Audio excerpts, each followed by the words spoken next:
தமிழர்களின் வெற்றி தீ பரவும் சூழலில் ஒழுக்கத்திற்கும் வீரத்திற்கும் அடையாள சின்னமாய் விளங்கும் நமது பாரம்பரிய கலையான சிலம்பக்கலையை போற்றும் விதமாகவும் அதை மாணவர்களிடையே ஊக்குவிக்கும் விதமாகவும் தயாரிப்பாளரான ஸ்டண்ட் மாஸ்டர் டாக்டர் ஏகேஎஸ் ஜோதி அவர்களின் இயக்கத்தில் உருவான சிலம்பம் திரைப்படத்திற்கு வருகை தந்திருக்கும் அனைவரையும் வருக வருக என சிலம்பம் திரைப்பட குழு சார்பாக அன்போடு வரவேற்கிறோம்.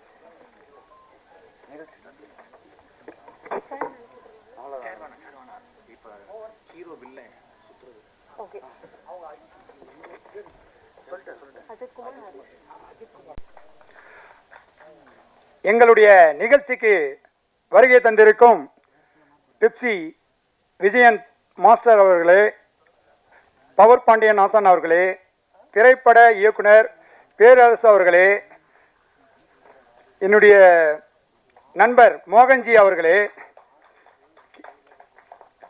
கே அசோக் பிரதர், என்னுடைய யூனியனுடைய தலைவர் அவர்களே, யூனியன் செயலாளர் சுகுமார் அவர்களே, பொருளாளர் ஜானன் அவர்களே வணக்கம். மற்றும் என்னுடைய முதல்ல எனக்கு வாய்ப்பு கொடுத்து மவுண்ட் ரோட்டில், பொன்னேரில், ஊத்துக்கோட்டில் கட் அவுட் வச்ச ரவிராஜா அண்ணன் அவர்களே, மற்றும் கூல் சுரேஷ் நண்பர் அவர்களே, என்னுடைய இசைக்கு, என்னுடைய படத்துக்கு ஹீரோவாக என்னுடைய எழுதுறதுக்கு ஒவ்வொரு பாடலுக்கும் உங்களுக்கு தெரியுமோ இல்லையோ, எனக்கும் அவருக்கு தெரியும், ஒரு மாதத்துக்கிட்ட எழுதிடும். காரணம்னா எழுதுவார் சில விஷயம், ஆனால் இப்படி போகணும் இப்படி போகணும்னு சொல்லி மாற்றி எனக்கு தேவையான இசையை எனக்கு பிடிச்சா போல் மற்றவங்களுக்கும் பிடிச்சா போல் நல்லா அமைச்சு கொடுத்த என்னுடைய நண்பர்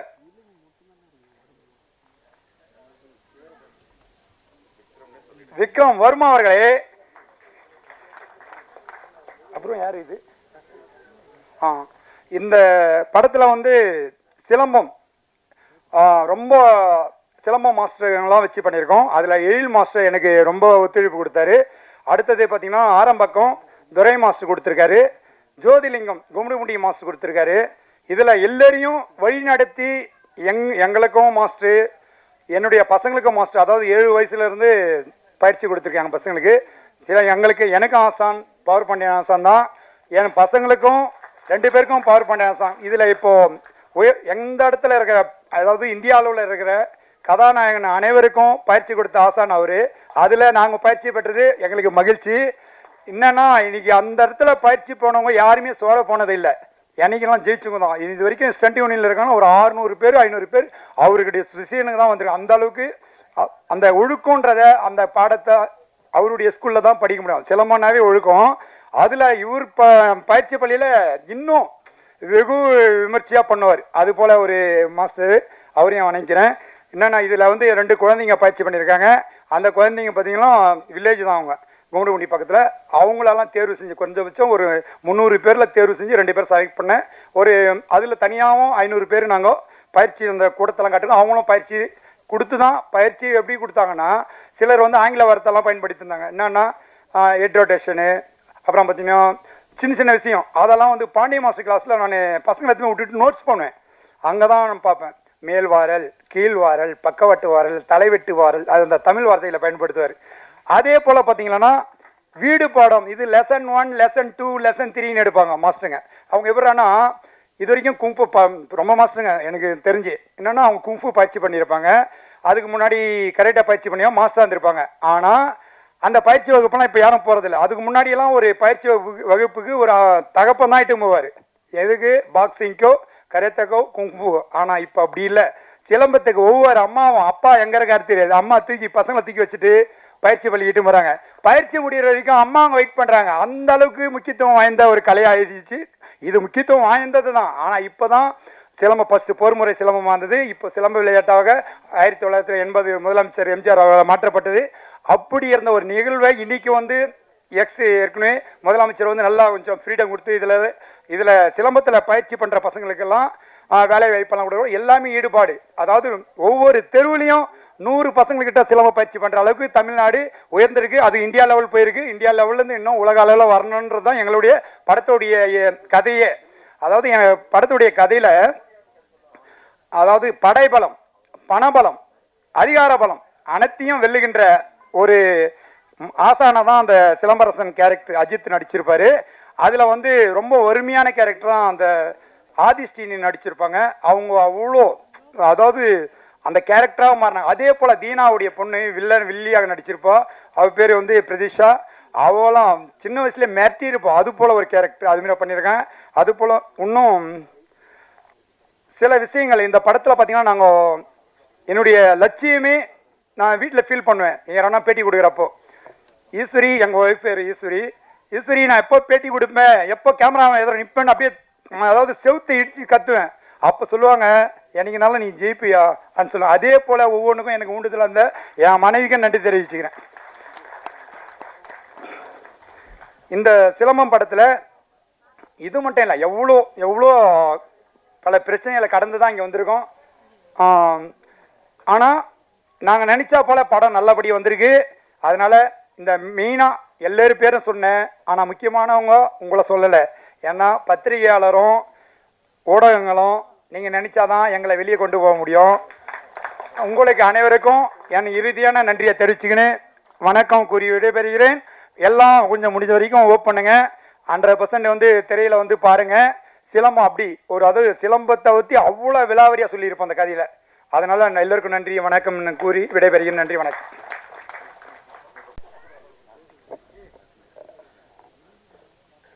எல்லாருக்கும் வணக்கம்.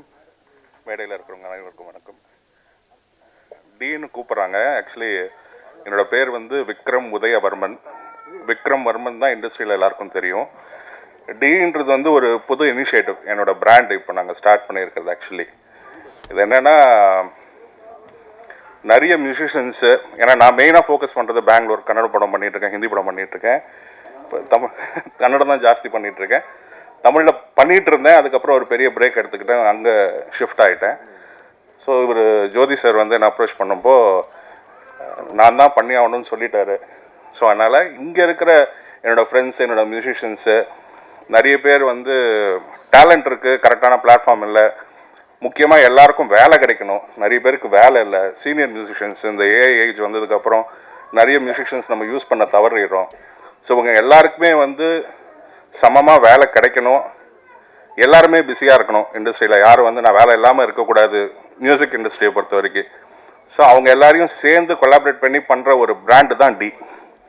ஸோ இது அதனால் இந்த படத்துக்கு பின்னாடி, டிக்கு பின்னாடி நிறைய மியூசிஷியன்ஸோட ஒர்க் இருக்குது. என்னோடய தம்பிகள் மணி, அம்ரிஷ், சந்தோஷ், என்னோடய நண்பன் ஒருத்தன் தவறிட்டான் ரூபன் சொல்லிட்டு, இது மாதிரி இன்னும் நிறைய மியூசிஷியன்ஸ் இருக்காங்க. ஸோ இந்த நேரத்தில் இந்த படத்தோட இசை உருவாகிறதுக்கு உதவின எல்லாருக்கும், என்னோடய ஃப்ரெண்ட்ஸு, ஃபேமிலி, டீம் எல்லாருக்குமே வந்து நான் நன்றி தெரிவிச்சுக்கிறேன். தேங்க்யூ.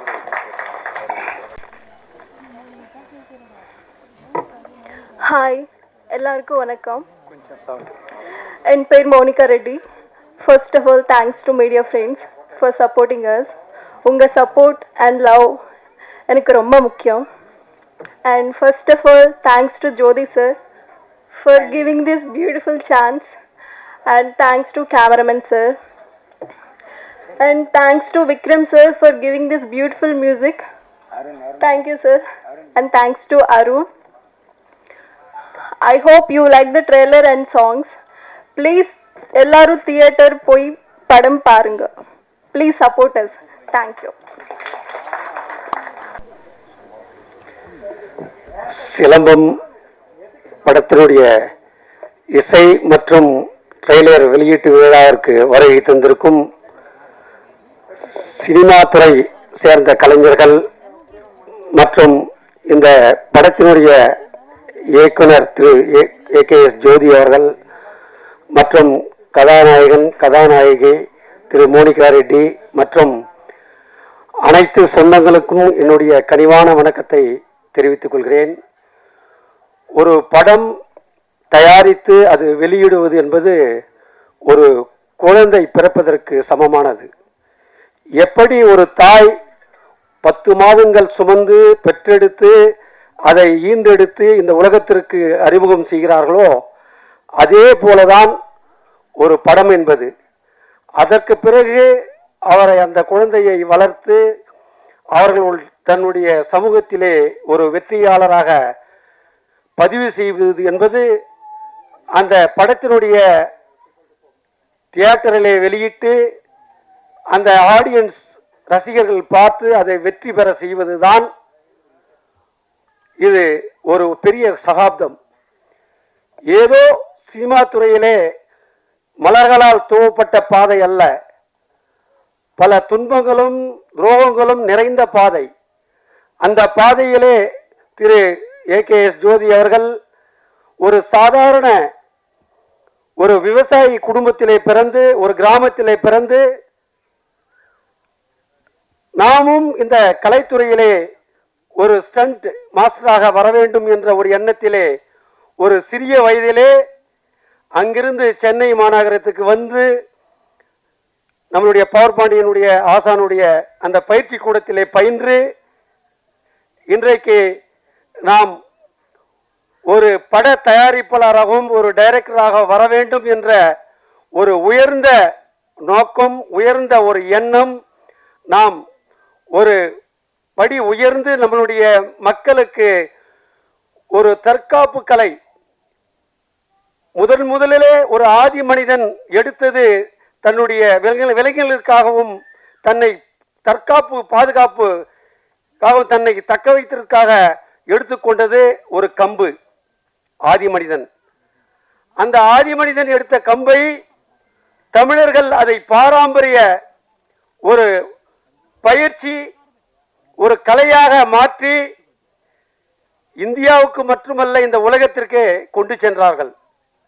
அந்த வகையிலே பல பண்பாட்டு கலைகள் நம்மளுடைய தமிழர்களுடைய கலைகள் இருக்கின்றன. அந்த கலைகளிலே இன்றைக்கு சிலம்பம் என்ற ஒரு கலையை திரு ஏகேஎஸ் ஜோதி மற்றும் டைரக்டர்ஸ், அதனுடைய ரைட்டர்ஸ் மற்றும் எல்லோரும் ஒன்றிணைந்து இன்றைக்கு நம்மளுடைய தமிழர்களுடைய இந்த கலையை உலகத்திற்கு எல்லா இடத்திலும் இன்றைக்கு பல்கலைக்கழகமாக இன்று மாறி இருக்கிறது. அதையெல்லாம் இன்றைக்கு நம்மளுடைய ஒரு படமாக அனைத்து சாரம்சங்களும் ஒன்றிணைத்து இன்றைக்கு இந்த படத்திலே கொடுத்திருக்கிறார்கள். ஆகையால் இந்த படத்தை நீங்கள் தியேட்டருக்கு போய் படம் பார்க்க வேண்டும். இப்பொழுது காட்டியது ஒரு ட்ரெய்லர் மட்டும்தான், நிறைய இதில் காட்டல. சும்மா ஒரு மியூசிக்கு எல்லாரும் ஒரு அறிமுகமான சொல்லிட்டு ஒரு சில ஆக்டர்ஸ் மட்டும்தான் காட்டியிருக்காங்க. இதில் நிறைய வசனங்கள் இருக்கிறது, நிறைய பஞ்சாயத்துகள் இருக்கிறது, நிறைய கிராமத்தை சார்ந்த அந்த வாசனைகள், கிராமத்தை சார்ந்த அந்த தென்றல் எல்லாமே இந்த படத்தில் இருக்கிறது. இப்படி இந்த படத்தில் நிறைய நம்மளுடைய வாழ்க்கைக்கும் நம்மளுடைய வாழ்வாதாரத்திற்கும் நம்மளுடைய தற்காப்புக்கும் நம்மளுடைய பிள்ளைகளுடைய எதிர்காலத்திற்கும் நமக்கும் இந்த கலை, தற்காப்பு கலை இருக்கிறது என்பதை இன்றைக்கு எடுத்துக்காட்டிய திரு மாபெரும் மனிதராக நம்மளுடைய ஜோதி இருக்கிறார் என்பதை கூறிக்கொண்டு வாய்ப்புக்கு நன்றி கூறி விடைபெறுகிறேன். வணக்கம். எல்லாருக்கும் வணக்கம். நான் மலையாளி, எனக்கு கொஞ்சம் தான் தமிழ் தெரியும். മലയാളി ആർട്ടിസ്റ്റാണ് ഞാൻ. തമിഴ് കൊഞ്ചം தான் എനിക്ക് தெரியும். എന്നോട് ഫസ്റ്റ് മൂവി ചിലമ്പം. എൻ്റെ ബ്രദർ സുമേഷിൻ്റെ ഫ്രണ്ടാണ് ജ്യോതി മാസ്റ്റർ. അങ്ങനെയാണ് ഞാൻ ഈ തമിഴ് പടത്തിലേക്ക് വരുന്നത്. മലയാളം കുറച്ച് പടങ്ങളൊക്കെ ചെയ്തിട്ടുണ്ട്. മാഫിയ ശശി മാസ്റ്ററെ കൂടെ ഫൈറ്റ് ലേഡി ഡ്യൂപ്പായിട്ട് 14 വർഷമായിട്ട് ഞാൻ മലയാള ഇൻഡസ്ട്രിയിലുള്ള ഒരു വ്യക്തിയാണ്.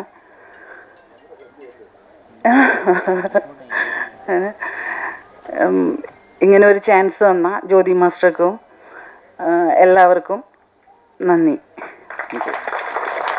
அன்பான வணக்கம். சிலம்பம் திரைப்படத்துடைய டீசர் மற்றும் பாடல் வெளியீட்டு விழா. இந்த விழாவிற்கு வருகை இருந்து சிறப்பித்துக் கொண்டிருக்கிற என் முன்னே அமர்ந்திருக்கிற அனைத்து அன்பு உள்ளங்களுக்கும் பணிவான வணக்கம். இந்த நிகழ்ச்சிக்கு வருகை தந்திருக்கிற இயக்குனர் பேரரசு சார் மற்றும் நமது மோகன்ஜி சார், ரவிராஜ் சார், இந்த திரைப்படத்தினுடைய அனைத்து டெக்னீஷியன் மற்றும் தம்பி கூல் சுரேஷ், எங்களுடைய தாய் வீடு என்றும் தாய் வீடு தென்னிந்திய திரைப்பட ஸ்டண்ட் இயக்குநர்கள் ஸ்டண்ட் நடிகர்கள் யூனியன் தலைவர் தம்பி அசோக், திரைப்பட ஸ்டண்ட் மாஸ்டர் டான் அசோக் மற்றும் எங்களுடைய ஸ்டண்ட் யூனியனுடைய செயலாளர், எங்களுக்கெல்லாம் மூத்தவராக வழிகாட்டி கொண்டிருக்கிற செயலாளர் அண்ணன் சுகுமார் அண்ணன் மற்றும் இந்த திரைப்படத்தினுடைய தூண்டுப்ப கலைஞர்களை அனைவரும் பாராட்டுகிற வகையில் இந்த நேரத்தில் இந்த திரைப்படத்தினுடைய இசையமைப்பாளர் தம்பி, அவர் பேர் முழுசாக இப்போ தான் சொன்னார். அவர் வந்து அவர் சொன்ன ஒரு ஃபீல் எனக்கு ரொம்ப பிடிச்சிருந்தது. இந்த திரைப்படத்துக்கு சிறப்பாக முதல்ல இசையமைச்சிருக்காரு. இந்த பாடல்களும் எனக்கு சிறப்பாக இருக்குது.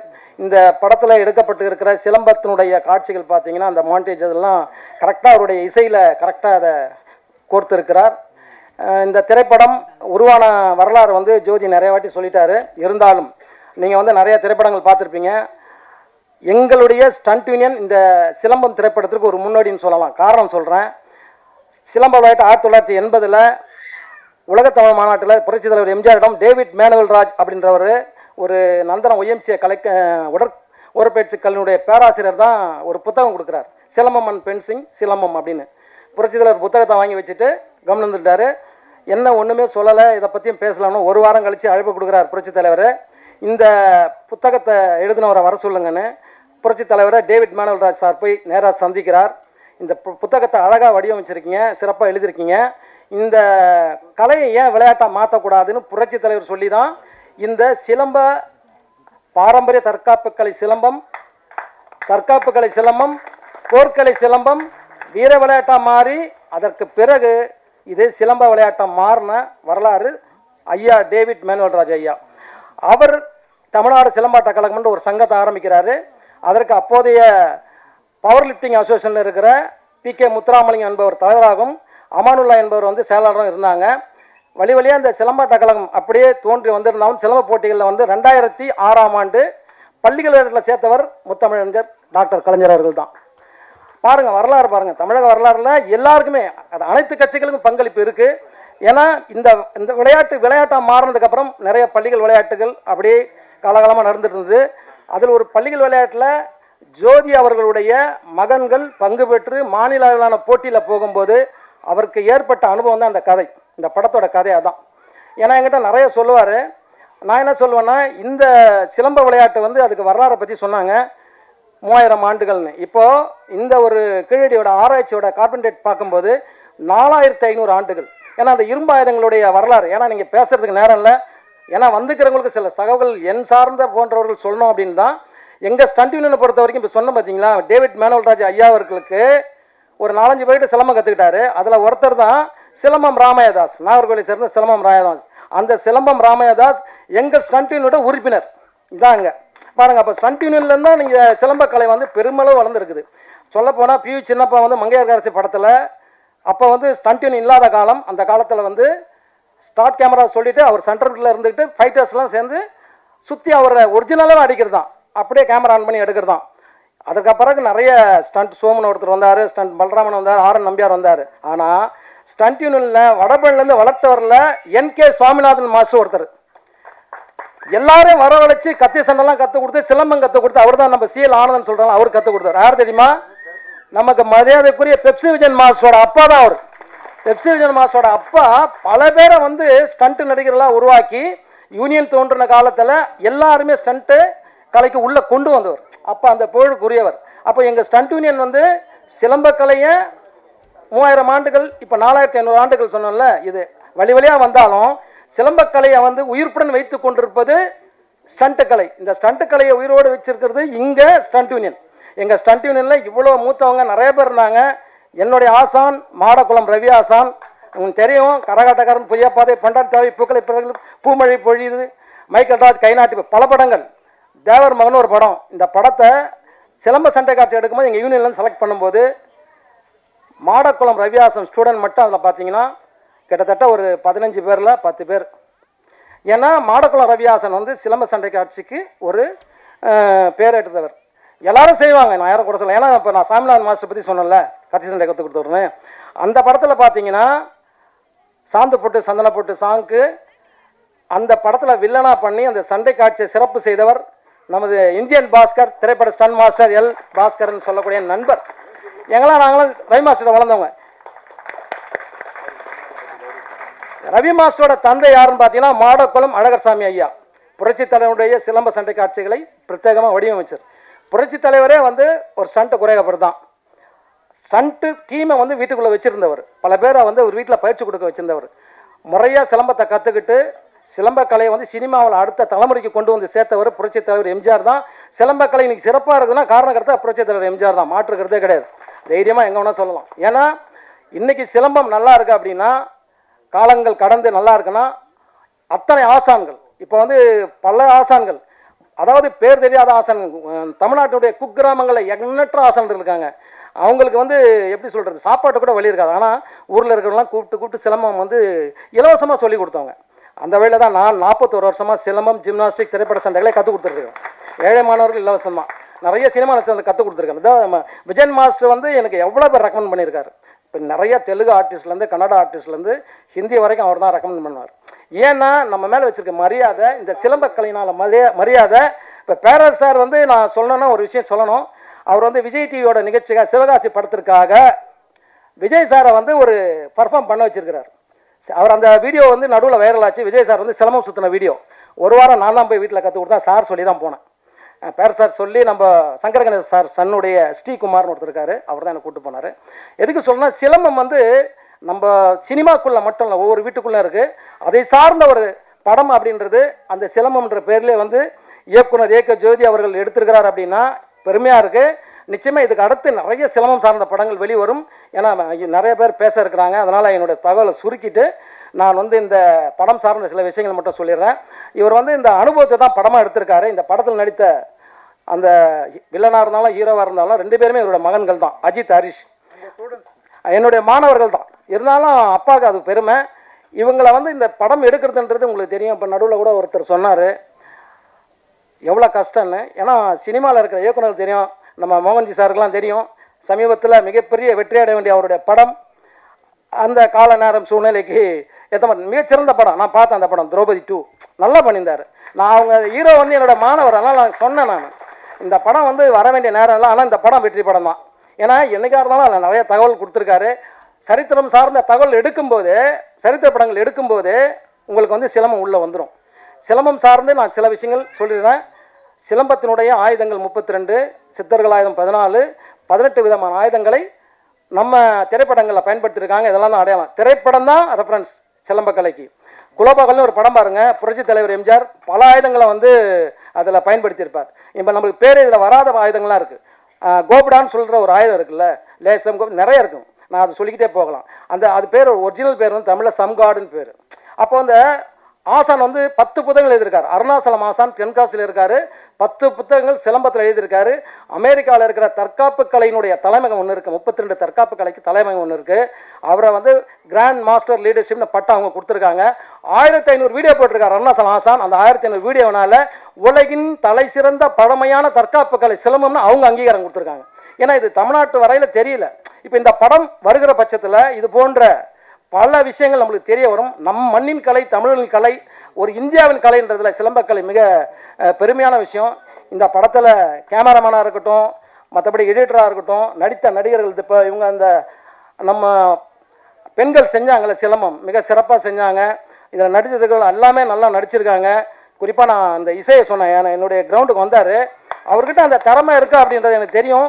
நிச்சயமாக வந்து அந்த ஒரு துளி கூட அந்த என்ன சொல்கிறது கர்வம் இல்லை, ரொம்ப பணிவான ஒரு மனிதராக இருக்கார். நிச்சயமாக தமிழ் இண்டஸ்ட்ரியில் ஒரு மிகப்பெரிய ஒரு வளம் வருவார் அவர் இசையமைப்பாளர். இந்த படத்தின் மூலமாக பல்வேறு விஷயங்களை வந்து நான் வந்து பகிர்ந்துக்கிட்டேன். இந்த வாய்ப்பை கொடுத்த இந்த படக்குழுவினருக்கும் மற்றும் இந்த செய்தியை வந்து மக்கள்கிட்ட கொண்டு போய் சேர்க்குற பத்திரிகையாளர்கள், ஊடக நண்பர்கள் அனைவருக்கும் நான் வந்து நன்றி சொல்லிக்கிறேன். ஏன்னா இந்த யூடியூப்னு ஒன்று இருக்கிறதுனால தான் சிலம்பத்தோட அவேர்னஸ் அதிகமாச்சு. அதில் நல்லதும் இருக்குது, கெட்டதும் இருக்குது. சிலம்ப விளையாட்டு போட்டியில் வெளிப்படைத்தன்மை இல்லை, சிலம்ப விளையாட்டு போட்டியில் நேர்மை இல்லை அப்படின்ற பேட்டியை நானும் கொடுத்துருக்கேன். காரணம் என்னன்னா, இப்போ நிறைய சிலம்ப போட்டிகள் வந்து நிறைய நடக்குது. அது தரம் இல்லாமலும் நியாயம் இல்லாமலும் நடக்குது. அந்த தாக்கம் தான் அந்த படத்தோட கான்செப்டு. ஆனாலும் நான் என்ன சொல்கிறேன்னா, இப்படி நடந்தாலும் சிலம்பம் வந்து மாபெரும் வளர்ச்சி கண்டிருக்கிறது. இன்றைக்கி மக்களுடைய மிகப்பெரிய விழிப்புணர்வு வந்திருக்கு.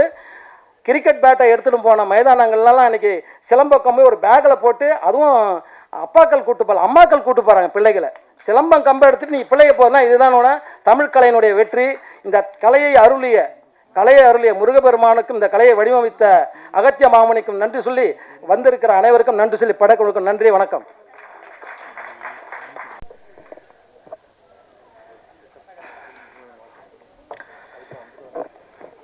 முதல்ல இங்கே வருகை தந்திருக்கும் பத்திரிகை நண்பர்களுக்கும், திரு பேரரசு சார் அவர்களுக்கும், மோகன்ஜி அவர்களுக்கும், மற்றும் எனது ஆசான் பவர் பாண்டியன் மாஸ்டர் அவர்களுக்கும், எனக்கு யூனியனில் சேர்ந்ததுக்கப்புறம் ஒரு சில நல்ல விஷயங்களையும் தொழிலையும் எனக்கு கற்றுக் கொடுத்த விஜயன் மாஸ்டர் அவர்களுக்கும், எனது செயலாளர் சுகுமார் சார் அவர்களுக்கும், மற்றும் ஸ்கூல் சுரேஷ் பிரதர் வணக்கம் அவருக்கும், மேடையில் யாரா விட்டு இருந்தால் மன்னிச்சிருங்க. நிறைய பேசணும்னு நினச்சேன். மாஸ்டர் சொன்ன வரலாறுல பாதி மறந்துடுச்சு, பாதியில் முழுசாகவே மறந்துடுச்சு. ஏன்னா நாங்கள் எல்லாருமே மாஸ்டரோட ஸ்டூடெண்ட்டு தான். அவர் சொன்ன விஷயங்கள் எல்லாமே உண்மை. ஏன்னா அதெல்லாம் கண்ணுக்கு நேரம் நாங்கள் பார்த்து கற்றுட்டு இந்த அளவுக்கு வந்திருக்கோம். ஒரு விஷயம் சொன்னாங்க, மாஸ்டரோட கிளாஸில் ஒழுக்கம் முக்கியம் அப்படின்னு சொன்னாங்கல்ல, அந்த ஒழுக்கத்தை மாஸ்டர்கிட்ட நாங்கள் கற்றுக்கினதால தான் இன்றைக்கி இந்த ஸ்டேஜில் நிற்கிறோம், இந்த லெவலில் நிற்கிறோம். அது நான் மட்டும் இல்லை, அவரோட ஸ்டூடெண்ட்டாக இருக்கிற எல்லாருமே அப்படி தான். ஆர்டிஸ்ட்டு, பெரிய பெரிய ஆர்டிஸ்ட் எல்லாமே, சூர்யா சார்லேருந்து, கார்த்திக் சார்லேருந்து, ஜெயம் ரவி சார்லேருந்து எல்லாருமே இன்றைக்கி ஒரு டாப் லெவலில் இருக்கிறதுக்கு காரணம் பாண்டியன் மாஸ்டரோட அந்த ஒழுக்கத்தை கேட்டு அதெல்லாம் புரிஞ்சு நடந்ததுனால தான் நான் இன்றைக்கி ஸ்டண்ட் யூனியன் தலைவராக இருக்கிறதுக்கு காரணமும் மாஸ்டர் தான். படத்தை பற்றி நிறைய பேசணும்னு நினச்சேன். நமது டைரக்டர் பொன்னேரி புயல் ஜோதி அண்ணாவை பற்றி நான் நிறைய சொல்லணும். ஏன்னா அந்த டைட்டிலுக்கு ஏற்றவர் அவர் தான். அது பொன்னேரி புயல்ன்ற சாதனை இல்லைங்க, நிஜமாகவே நாங்கள் பார்த்துருக்கோம் அவர் அந்த ஏரியாலெல்லாம். புயல் மாதிரி சுற்றுவார். நாங்கள் பொன்னேரி பஸ் ஸ்டாண்டுக்கிட்டே இருக்கோம்னானே கால் பண்ண 5 செகண்டில் வந்துடுவார். அதனால தான் அந்த பேர் வச்சுருக்காங்கன்னு நினைக்கிறேன். எந்த ஒரு பிரச்சனையாக இருந்தாலும் ரொம்ப கூலாக சால்வ் பண்ணி, அவருக்கு அங்கே ஒரு பவர் இருக்குது கண்டிப்பாக. அது அந்த பேர் ஆப்ட்டு தான். அவர் கற்றுக்கிட்ட ஒரு விஷயத்தை அதை திரைக்கு கொண்டு வரணும், நான் பட்ட வழிகளை சொல்லணும் அப்படின்னு சொல்லிட்டு 2 பசங்களும் பயங்கர வழியில் நோகடிச்சிருக்காருன்றது மட்டும் தெரியுது. ஏன்னா இல்லை தப்பாக நினைக்காதீங்க, அந்த அளவுக்கு அந்த பசங்களை ட்ரெயின் பண்ணி ஈஸியாக வெளியில் நம்ம சிலம்பம் பண்ணிடலாம், ஃபைட் பண்ணிடலாம். ஆனால் அதை ஒரு கேமரா முன்னாடி பண்ணுறதுக்கான ஒரு இது வேணும். அதை பசங்களுக்கு ரொம்ப அழகாக பண்ணியிருக்கீங்கம்மா, நன்றிம்மா உங்களுக்கு, நிஜமாக சொல்கிற வாழ்த்துக்கள். அவ்வளோ சூப்பராக பண்ணியிருக்காங்க பசங்க. அதே மாதிரி படத்தில் கதாநாயகனாக நடித்த என் தம்பி அஜித் அவர்களுக்கும், அவர் தான் பெரியவர், ஆனால் அவரோட பெரியவர் ஒருத்தர் இருக்கார், ஹரிஷ், வில்லனாக நடிச்சிருக்காரு. 2 பேருக்கும் என்னோட வாழ்த்துக்கள். படம் பார்த்தீங்களே, ட்ரைலர் ரொம்ப அற்புதமாக பண்ணியிருக்காங்க. நான் பார்த்தேன். ஆக்சுவலாக நான் நிறைய கிளிப்பிங்ஸ்லாம் பார்த்துருக்கேன். படத்தில் டைலாக்ஸ்லாம் ரொம்ப நல்லா இருக்குது, ரொம்ப நல்லா வந்திருக்கு. படத்தில் டைலாக்ஸ் மட்டும் இல்லை, படமே ரொம்ப நல்லா வந்திருக்கு. படத்தோட டீமுக்கும் அதில் முக்கியமாக விக்ரம் சார் சொல்கிறேன் சார். நான் மியூசிக் கேட்டோம் நேற்று யூனியனில் உட்காந்துட்டு, தனியாக பார்த்தேன், ரொம்ப நல்லா இருந்தது. ஒரு சில விஷயங்கள்லாம் ரொம்ப சூப்பராக பண்ணியிருக்கீங்க. கண்டிப்பாக அது ஹிட் ஆகும். வாழ்த்துக்கள் சார் உங்களுக்கு. அதே மாதிரி படத்தோட தண்ணி குடிக்கணும், நீங்கள் வாய் ஓட்டு இல்லை, நிறைய மறந்துட்டேன், அதனால திரும்பி நின்றோடனே கால்லாம் உதருது. அந்த அளவுக்கு பேசல, லட்சம் மறந்துட்டேன். சரி, ஓகே. அதே மாதிரி ஃபைட்லாம் நல்லா எடுத்திருக்காங்க. ஏன்னா அவர் மாஸ்டர்ன்றது அவர் ப்ரூவ் பண்ணிட்டார் அவரோட படத்தில். சரிங்களா, எல்லாமே டோட்டலாக எல்லாம் ரொம்ப நல்லா வந்திருக்கு. டீமுக்கு வாழ்த்துக்கள். மேடம் ஃபஸ்ட்டு படம்னு சொன்னாங்க. எனக்கு தெரிஞ்சு இங்கேருந்து வெளில பொறுத்தவரை கமிட் ஆகிடுவீங்கன்னு நினைக்கிறேன் நிறைய படம். ஏன்னா அந்த எமோஷனல் நல்லா இருந்தது, ரொம்ப சூப்பராக இருந்தது. அந்த விளக்கிட்ட எடுத்துகிட்டு போய் காசை வைக்கிறது, அதை ஒருத்தர் திருச்சிட்டு போகிறது, அது எனக்குமா ஷூ வாங்கிறதுக்கு வச்சாங்கன்னு நினைக்கிறேன். ஏன்னா அது ஏன்னா நோட் பண்ணிங்களான்னு தெரியல, ட்ரைலரில் இருக்குது. அந்த பாப்பாவுக்கு ஷூ வாங்கி எடுத்துகிட்டு கொடுப்பாங்க ஹீரோயினுக்கு. வணக்கம்மா, சாரி ஓகே, ரொம்ப நன்றி. படத்தை தியேட்டரில் பார்த்து சப்போர்ட் பண்ணுங்க. ரொம்ப தேங்க்ஸ். வாழ்த்துக்கள் ஜோதி அண்ணா. இல்லைம்மா, நீங்கள் அன்போடு அழைச்சாலும் சரி, அன்போடு பேச அழைச்சாலும் சரி, நான் எல்லாரையுமே அக்கா தங்கச்சியாக தான்மா நினைக்கிறது. India is my country, all brothers and sisters. இது ரெக்கார்ட் பண்ணீங்களா?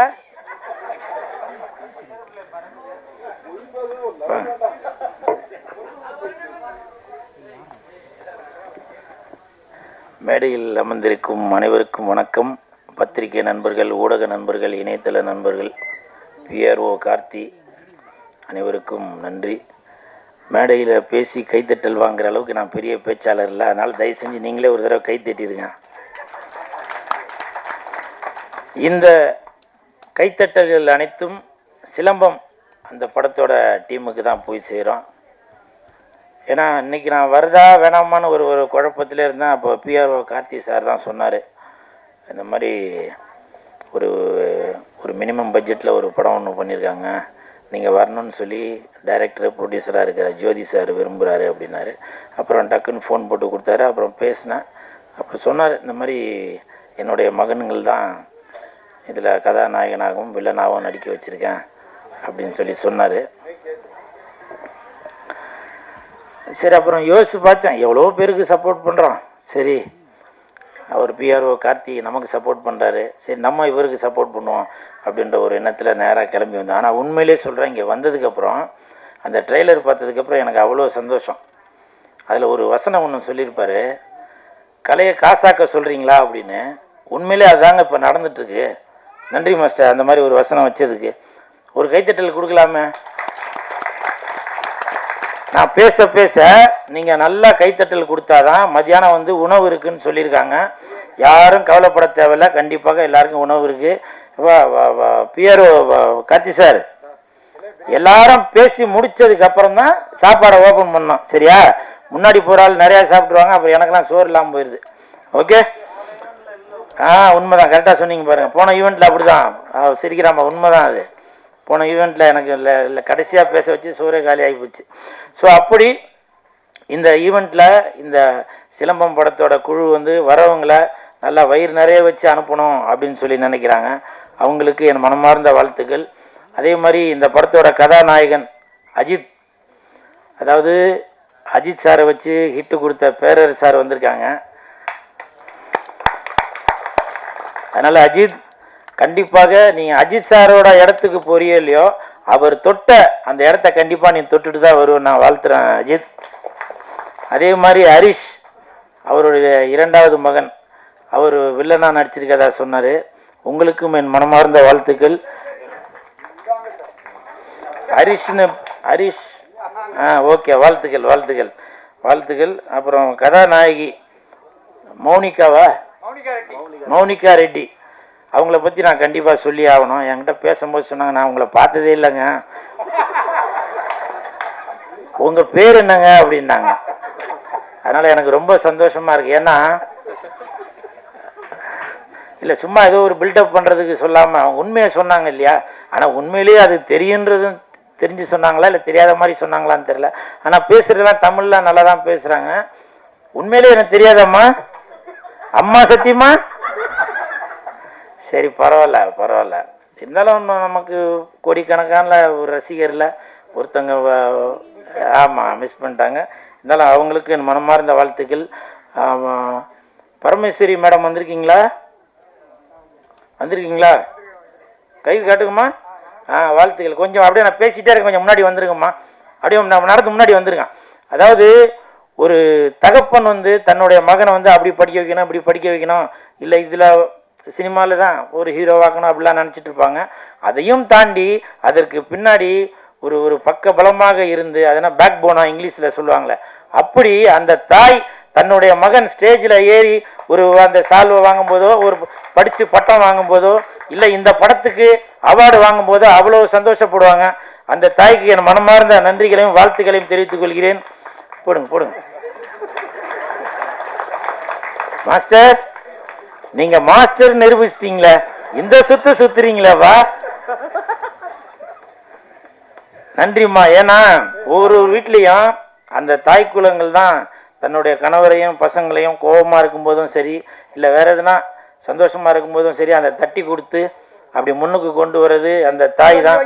உங்களுக்கு என் மனமார்ந்த ஈஸ்வரியா பரமேஸ்வரி ரெண்டா பேரு இல்ல, பரமேஸ்வரி தான், ஈஸ்வரி சாட்டை கூப்பிடுவேன்.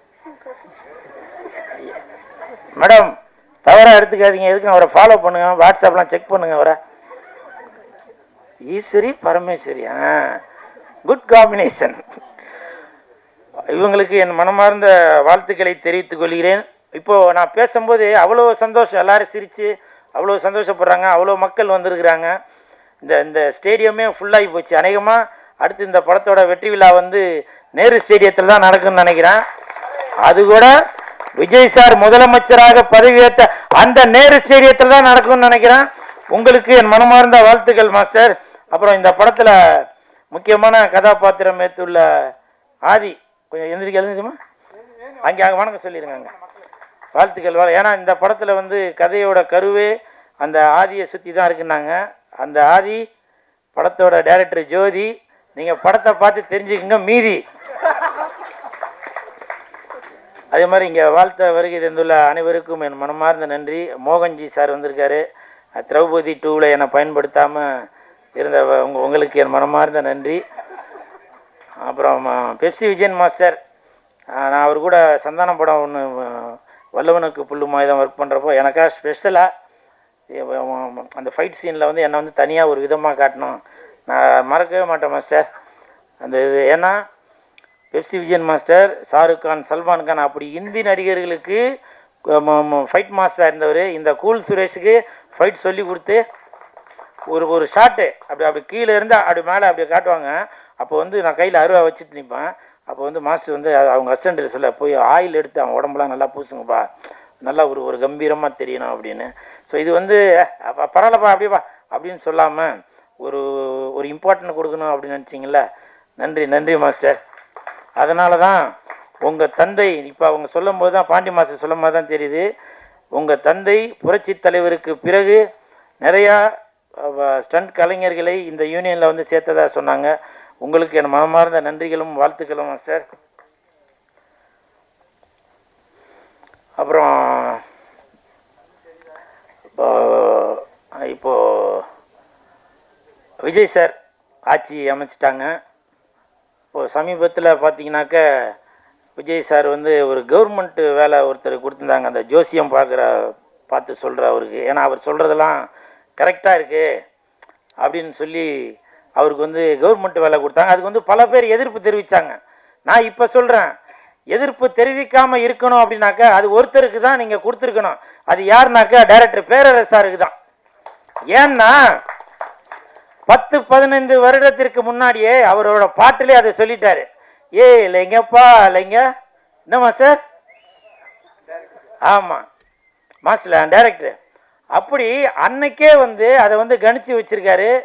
விஜய் சார், உங்களுக்கு நான் அன்பு கூர்ந்து கேட்டுக்கொள்கிறேன், நீங்கள் விஜய் சாருக்கு ஒரு அன்பான வேண்டுகோள், பேரரசாருக்கு வந்து நீங்கள் கவர்மெண்ட் வேலை தராட்டியும் பரவாயில்ல, அட்லீஸ்ட் நீங்கள் அவருக்கு இன்னொரு படம் ஒன்று நடித்து கொடுக்கணும் அப்படின்னு நான் வந்து தாழ்மையோடு கேட்டுக்கொள்கிறேன். ஏன்னா அந்த நேரம் சிவகாசியும் சரி திருப்பாச்சியும் சரி மிகப்பெரிய ஹிட்டு, பட்டி தொட்டியெல்லாம் அடித்து தூள் கிளப்புச்சு. அப்படி ஒரு ஜனரஞ்சகமான ஒரு மிக முக்கியமான இயக்குனர் அவங்களுக்கு நீங்கள் ஒரு படம் நடித்து கொடுக்கணுன்னு இந்த கூல் சுரேஷ் தாழ்மையோடு கேட்டுக்கொள்கிறேன். அதே மாதிரி இந்த காஸ்டியூம் இதை போட்டுட்டு ஒரு நிகழ்ச்சிக்கு போயிருந்தேன். அந்த நிகழ்ச்சியில் வந்து அமைச்சர் ராஜ்மோகன் அவர்கள் வந்திருந்தாங்க. வந்துட்டு அண்ணா உங்கள் ட்ரெஸ் எங்கே எடுக்கிறீங்க, நல்லா இருக்கு அப்படின்னு சொல்லிட்டு போனாங்க. அது அந்த வீடியோ வந்து வெளியில் வந்து பயங்கர ப்ராப்ளம் ஆச்சு. அதில் கமெண்ட்டில் நிறையா பேர் பாருப்பா இவரு ஒருமையில் சொல்லியிருந்தாங்க அவங்க, நான் அது சொல்லணும்னு நினைக்கிறேன், வந்த வாழ்வை பார்த்தியா அப்படி இப்படின்னு ரொம்ப இது பண்ணி பேசினாங்க. நான் உங்களை கேட்குறேங்க, ராஜ்மோகன் அவர்களுக்கு ஓட்டு போட்டு ஜெயிக்க வச்சது யாரு? நம்ம தானே ஜெயிக்க வச்சோம். நீங்களே ஓட்டு போட்டுட்டு சார், நீங்களே ஓட்டு போட்டுட்டு இன்னைக்கு அவங்கள குறை சொன்னா என்ன நியாயம் அது? அப்போ ஒரு மனிதன் வாழ்ந்தாலும் ஏசுவீங்க, தாழ்ந்தாலும் ஏசுவீங்களா? ராஜ்மோகன் அவர்களுக்கு என்னங்க குறை? என்ன குறை? எதற்காக அவரை வந்து ஒருமையில் பேசுறீங்க? அவங்க மட்டும் இல்லை, பல பேரை நீங்கள் தான் ஓட்டு போட்டு டிவிக்கே வேணும் அப்படின்னு சொல்லி ஓட்டு போட்டு ஜெயிக்க வச்சது. ஜெயிச்சதுக்கப்புறம் இப்படி குறைகள் சொல்லிட்டு இருந்தா என்ன அர்த்தம்?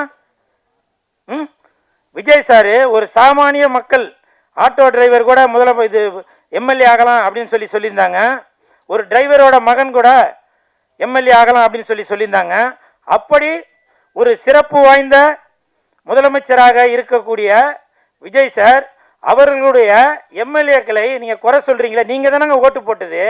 அப்போ என்ன மென்டாலிட்டியில் தாங்க இருக்கிறீங்க நீங்கள்? சும்மா ரீல்ஸ் பார்க்கறதுக்கு மட்டும் இருந்தால் போதுமா?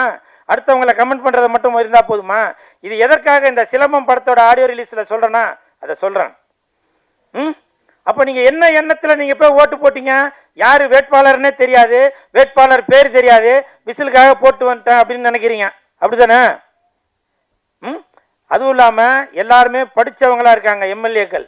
சில பேர் எம்எல்ஏவா பதவி ஏற்கும்போது அவங்களுக்கு பேசவே தெரியல, கைகாலாம் நடுங்குது அப்படிலாம் சொல்லி இவரெல்லாம் ஒருமையில் சொல்லியிருந்தீங்க. இவரெல்லாம் வந்து எம்எல்ஏவா அர்ப்பனுக்கு வந்த வாழ்வப்பார் இப்படிலாம் சொல்லியிருந்தீங்களே. இப்போ இந்த மேடையில் ஒரு உதாரணம் நடந்துச்சு. ஸ்டண்ட் யூனியனோட இப்போதைய தலைவர் அசோக் அவர்கள் பேசும்போது, அவர் பல படங்களை ஒர்க் பண்ணவர், எத்தனை மாடியிலேருந்து குதிக்க சொன்னாலும் குதிப்பாரு, பல தீக்காயங்கள் வெட்டுக்காயங்கள் இப்படி எதுக்குமே பயப்படாதவர் இந்த மைக்கை பார்த்தவன பயப்படுறாரு, கால்லாம் நடுங்குது, குடிக்க தண்ணி கொடுங்கன்னாரு. அப்படி சார் இது சிரிக்க வேண்டிய விஷயம் இல்ல சார், சிந்திக்க வேண்டியது. அப்படி பல கேமராக்கள் முன்னாடி பல ஹீரோக்களை பல சாகசங்கள் பண்ண அந்த ஸ்டண்ட் கலைஞருக்கு மைக்க பார்க்கும்போது அவங்களுக்கு ஒரு நடுக்கம் வரும்போது, அவங்க யாரு எம்எல்ஏக்களா பதவி ஏற்றவங்க, அவங்களோட நிலைமையை யோசிச்சு பாருங்க. அவங்க இதுக்கு முன்னாடி மைக்கில் நின்று பேசினவங்களா, பல கூட்டங்களை பார்த்தவங்களா?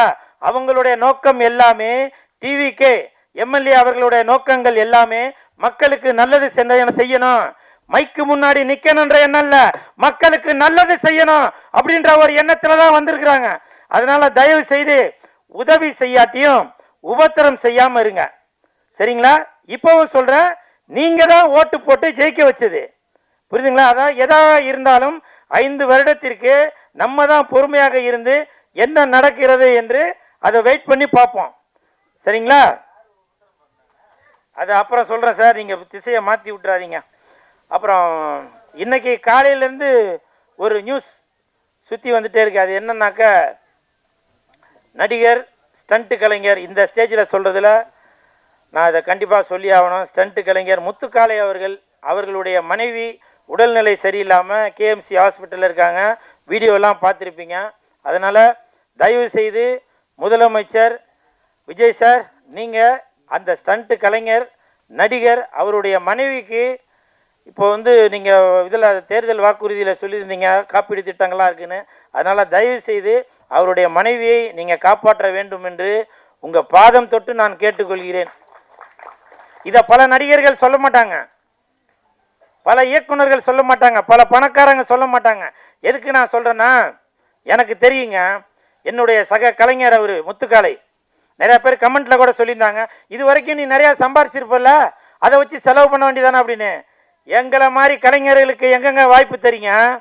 யாரு ஒழுங்கா ஷூட்டிங் ஸ்பாட்டுக்கு வராதவங்களோ, பிகு பண்றாங்களோ, உங்களுக்கு ஒத்துழைப்பு கொடுக்காதவங்களோ, ஆடியோ ரிலீஸுக்கு வராதவங்களோ, ப்ரமோஷனுக்கு வராதவங்களோ, ப்ரொடியூசரோட வழியை தெரியாதவங்களோ, டைரக்டரோட வழியை தெரியாதவங்களோ, அவங்களுக்கு தான் நீங்க முன்னுரிமை கொடுத்து அவங்க கேட்குற சம்பளத்தோட 10 மடங்கு 20 மடங்கு ஜாஸ்தியாக கொடுத்து, என்னோட பாஷையில் சொல்லணும்னா எங்கள் இதில் சொல்ல வலுவட்டையை ஆக்கி வச்சிருக்கீங்க, கெடுத்து குட்டி சாவர ஆக்கி வச்சிருக்கீங்க அப்படின்னு நான் சொல்லுவேன், புரியுதுங்களா? அதனால் தயவு செய்து அந்தந்த கலைஞர்களுக்கு எது உரிய சம்பளமோ இல்லை மற்றபடி வேலை வாய்ப்போ அதை தயவு செய்து கொடுங்க. ஏன்னா நாங்கள் நம்பி இருக்கிறது சினிமாவை தான். அதனால் முதலமைச்சர் சார், விஜய் சார், நீங்கள் உங்களோட தேர்தல் அறிக்கையில் கூட சினிமாவுக்கு அப்படின்னு சொல்லி எதுவும் ஸ்பெஷலாக நீங்கள் எதுவும் கொடுக்கல. சினிமா கலைஞர்களுக்கு நீங்கள் மிகப்பெரிய பொக்கிஷமாக நாங்கள்லாம் ஓட்டு போட்டு உங்களை தேர்ந்தெடுத்து வைத்திருக்கோம். நீங்கள் இந்த சினிமா கலைஞர்களுக்கு மிகப்பெரிய ஒரு பொக்கிஷமாக அமைவீங்க அப்படின்ற நான் நம்புகிறேன். அது மட்டும் இல்லை, இப்போ நான் காரில் வரும்போது அவர் முத்துக்காளையோட வீடியோலாம் பார்க்கும்போது, அப்போது லெஜண்ட் ரசிகர் மன்ற செயலாளர் திரு சுதாகர் அவர்கள் என்கிட்ட வந்து ஒரு வாக்குறுதி ஒன்று கொடுத்தாங்கன்னா, அவங்களுக்கு லெஜண்ட் ரசிகர் மன்றம் சார்பாக நான் எதனா உதவி செய்கிறேன்னு அப்படின்னாரு. ப்ளீஸ் கொஞ்சம் எழுது கை காட்டுங்கப்பா. அவருக்கு என் மனமார்ந்த நன்றி. ஏன்னா புரட்சி தலைவர் எம்ஜிஆர் ஐயா அவர்கள் என்ன செய்து கொண்டிருந்தாரோ அதே வழியில தான் இப்போ லெஜண்ட் அவர்களும் போய் கொண்டிருக்காங்க. அதை வழிநடத்தி கொண்டிருக்கும் செயலாளர் சுதாகர் அவர்களுக்கு என் மனமார்ந்த நன்றிகளையும் வாழ்த்துக்களையும் தெரிவித்துக் கொள்கிறேன். உங்களால் முடிஞ்ச உதவி, புரியுதுங்களா, ஹாஸ்பிட்டலுக்கு தான் இது பண்ணோம் அப்படின்றதில்ல, நீங்கள் ஏதாவது ஒரு மாத்திரை செலவுக்காச்சும் ஆகும் இல்லையா, அந்த மாதிரி ஒரு நல்ல உள்ளம் கொண்ட சுதாகர் அவர்களுக்கு என் மனமார்ந்த நன்றிகளையும் வாழ்த்துக்களையும் தெரிவித்துக் கொண்டு அவ்வளோதான், இதோட முடிச்சிடுறோம்மா, பசிக்குது. ஓகே, எனக்கு தான் பசிக்குது. ஓகே ஓகே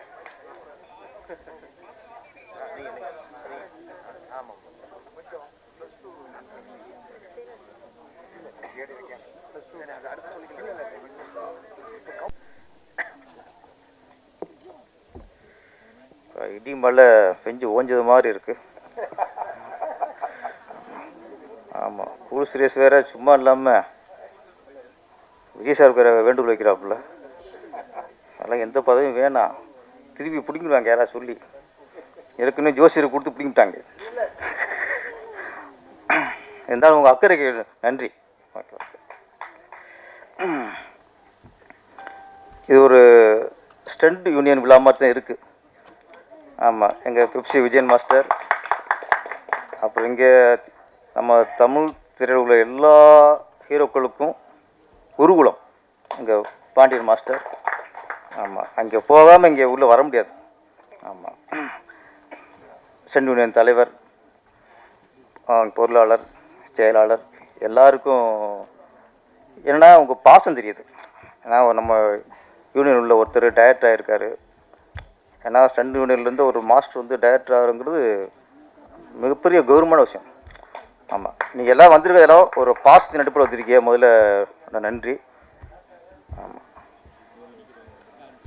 இசை புயல் கேள்விப்பட்டிருக்கோம், நடன புயல் கேள்விப்பட்டிருக்கோம், வைகை புயல் கேள்விப்பட்டிருக்கோம், இப்போ தான் கேள்விப்படுறோம் பொன்னேரி புயல். ஆமாம், பொன்னேரி புயல் புதுசாக நல்ல பட்டம் தான். ஆமாம், பொன்னேரி புயல் ஜோதி நல்ல ஒரு இயக்குனர் அப்படிங்கிறத விட நல்ல ஒரு தகப்பனாக நிற்கிறார் இங்கே. தன்னோட பையனை அவர் ஹீரோவாக வளர்த்து விடணும் அப்படின்ட்டு அவர் இன்னொன்று ஈக்குவல் பண்ணுறாரு. ஹீரோவும் பையன்தான், வில்லனும் பையன்தான். ஏன்னா நாளைக்கு சொல்லிடக்கூடாதுல்ல, எல்லாருக்கும் பையனை ஹீரோவாக பண்ணுறோன்னு ஆசை ஒரு சொல்லிடக்கூடாதுல்ல, பையன் வில்லன் ஆக்கியிருக்குல்ல. ஆமாம், அதனால் கொஞ்சம் நடுநிலையோடு இருக்கார் ஜோதி. ஆமாம், இது வந்து திருவண்ணாமலை ஜோதி நினைக்கிறேன், பவர்ஃபுல் ஜோதி அது. ஹிந்தியில் வீரு தேவ்கான் பெரிய இயக்குனர், அவர் ஸ்டண்ட் மாஸ்டர், அவர் ஃபைட் மாஸ்டர். அவர் வந்து ஃபுல் ஆர்காட்டு அப்படின்னு ஒரு படம், அதில் தான் பையன், அவர் தான் அஜய் தேவ்கான், தான் பையனை ஹீரோவாக்கி அந்த அந்த ஹீரோவுக்கு தான் ஃபஸ்ட்டு படம். அப்பா தான் டைரக்டர், அப்பா ஃபைட் மாஸ்டர். அந்த படம் பெரிய ஹிட்டு. இன்றைக்கும் அஜய் தேவ்கான் இன்றைக்கும் பெரிய ஹீரோ, இன்றைக்கும் மார்க்கெட்டில் ஒரு ஹீரோ. இந்த மேடையை பார்க்கும்போது எனக்கு வீரு தேவ்கான் தான் ஜோதியாக தெரிறாரு. அடுத்து அந்த நம்ம அஜித் வந்து அஜய் தேவ்கான் மாதிரி பெரிய ஹீரோவாக இருக்கணும். இந்த நேரத்தில் எங்கள் அஜித் சார்ட்டு ஒரு வேண்டுகோள் அவர்கிட்ட, நீங்கள் விஜிட் வைக்கும்போது நான் அஜித் வைப்பேன்ல, ரொம்ப கேப் விட்டுறாதீங்க. நம்ம நடிகர் பழைய கார்த்திக் இருக்கார்ல, கொஞ்சம் கேப் விட்டார், இன்னொரு கார்த்திக் வந்துட்டார். நீங்கள் அஜித் சார் ரொம்ப கேப் விட்டு கார் ரேச்சு சுற்றிட்டே இருந்தீங்கன்னா அந்த இப்போ அஜித்னு வந்துட்டார்.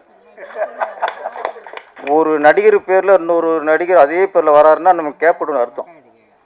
அதனால் அஜித் சார் அந்த கார் ரேஸ்லாம் சீக்கிரம் வேகமாக முடிச்சுவிட்டு சீக்கிரம் வந்துருங்க. இல்லைன்னா அஜித்னு அப்படி அடுத்த இன்னொருத்தர் ஏகேன்னு வருவார், மிஸ்டர் டீன் வந்தார்ல, ஏகேன்னு வருவாங்க, அப்புறம் அல்டிமேட்னு ஒருத்தர் வந்துடுவார். அதனால் சீக்கிரம் வந்து படத்தை ஆரம்பிச்சுங்க. உங்கள் ரசிகர் ரொம்ப அவரோட எதிர்பார்த்துருக்காங்க. ஏன்னா இப்போ விஜய் சார் அவர் சிஎம் ஆகிட்டார், நீங்கள் நடிகர் தான், ரசிகருக்காக நீங்கள் இது நடிக்கணும். உங்களை வச்சு தூண்டில் போடுவோம், சீக்கிரம் வந்துவிட்டோம் அவர். அப்புறம் இந்த மேட்டில் 2 பொண்ணுங்க சிலம்பாட்டம் ஆடினாங்க. அது ரொம்ப அருமையாக இருந்துச்சு, ரொம்ப இருந்துச்சு.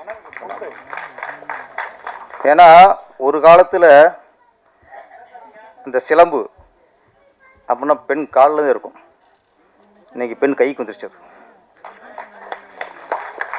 பெண்ணோட சிலம்பை கையில் தூக்குனது தான் சிலப்பதிகாரம். இன்னைக்கு பொண்ணுங்க கையில் இந்த சிலம்பு தூக்கியிருக்காங்க, அதுதான் இந்த சிலம்பம். ஒரு அன்னைக்கு சிலப்பதிகாரம், இன்னைக்கு சிலம்பம். அப்புறம் புரட்சித் தலைவர் எம்ஜிஆரை பற்றி இன்னொன்று, ஒரு ஃபைட்டு சொன்னாலே எங்களுக்கெல்லாம் தலைவர் ஞாபகத்துக்கு வந்துடும். ஆமாம், இன்னைக்கு புரட்சித் தலைவர் ஆக்ஷன் ஹீரோ. அவர் ஆக்ஷன் ஹீரோ பெருசாக வெற்றி அடையிறதுக்கு காரணம் எங்கள் பெப்சி மாஸ்டரோட அப்பா சுவாமிநாதன். அதுக்கப்புறம் பாருங்க மாஸ்டர், அவர் விஜயகாந்த் அவர்களுக்கும் மாஸ்டர் இருந்தார். அவரும் அரசியல் ஜெயிச்சு எதிர்க்கட்சி தலைவராக வந்து உட்கார்ந்தார்.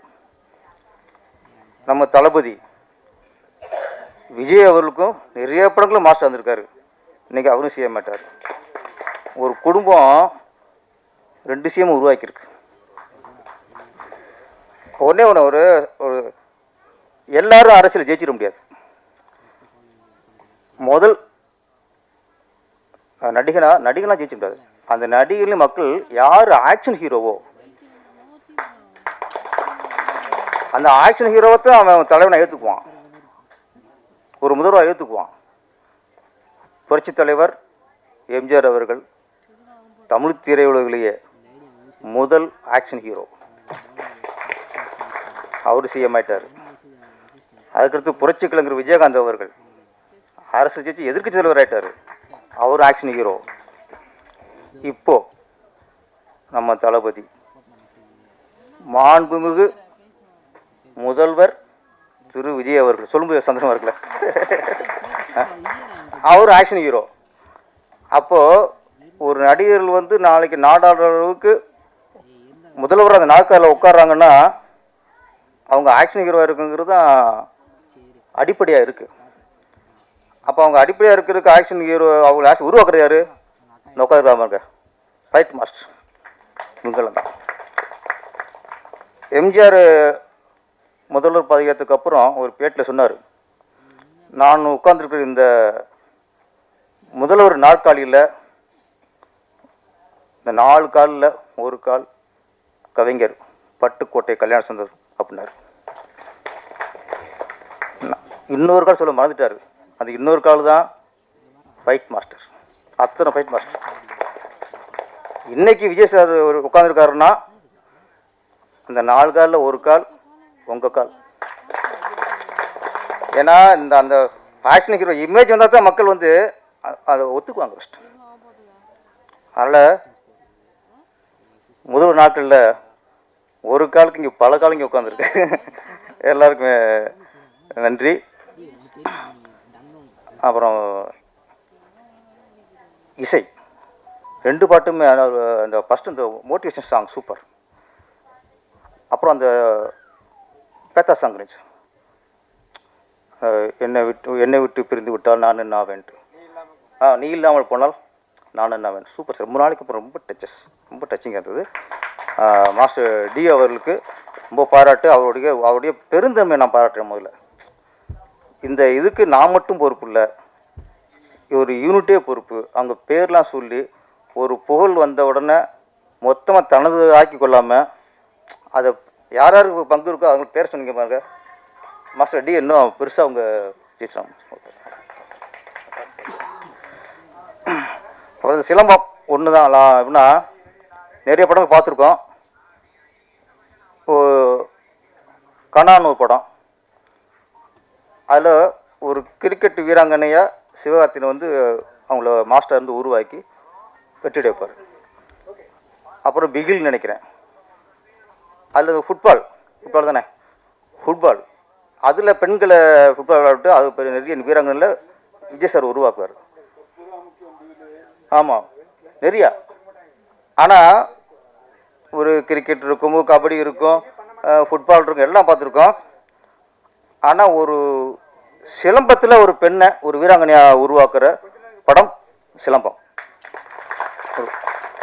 எப்படி ஒரு கனா படம் வெற்றி அடைந்ததோ, எப்படி ஒரு பிகில் படம் வெற்றி அடைந்ததோ, அதேபோல் இந்த சிலம்பம் படமும் மிகப்பெரிய வெற்றி அடைய வேண்டும் என்று வாழ்த்தி விடைபெறுகிறேன். நன்றி, வணக்கம். அடுத்தபடியாக எஸ்ஐ உஷா.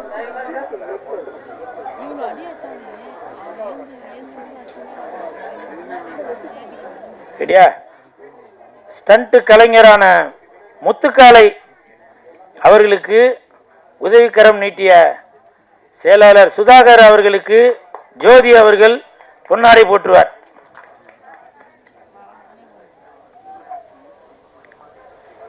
போடுங்க. ஓகே.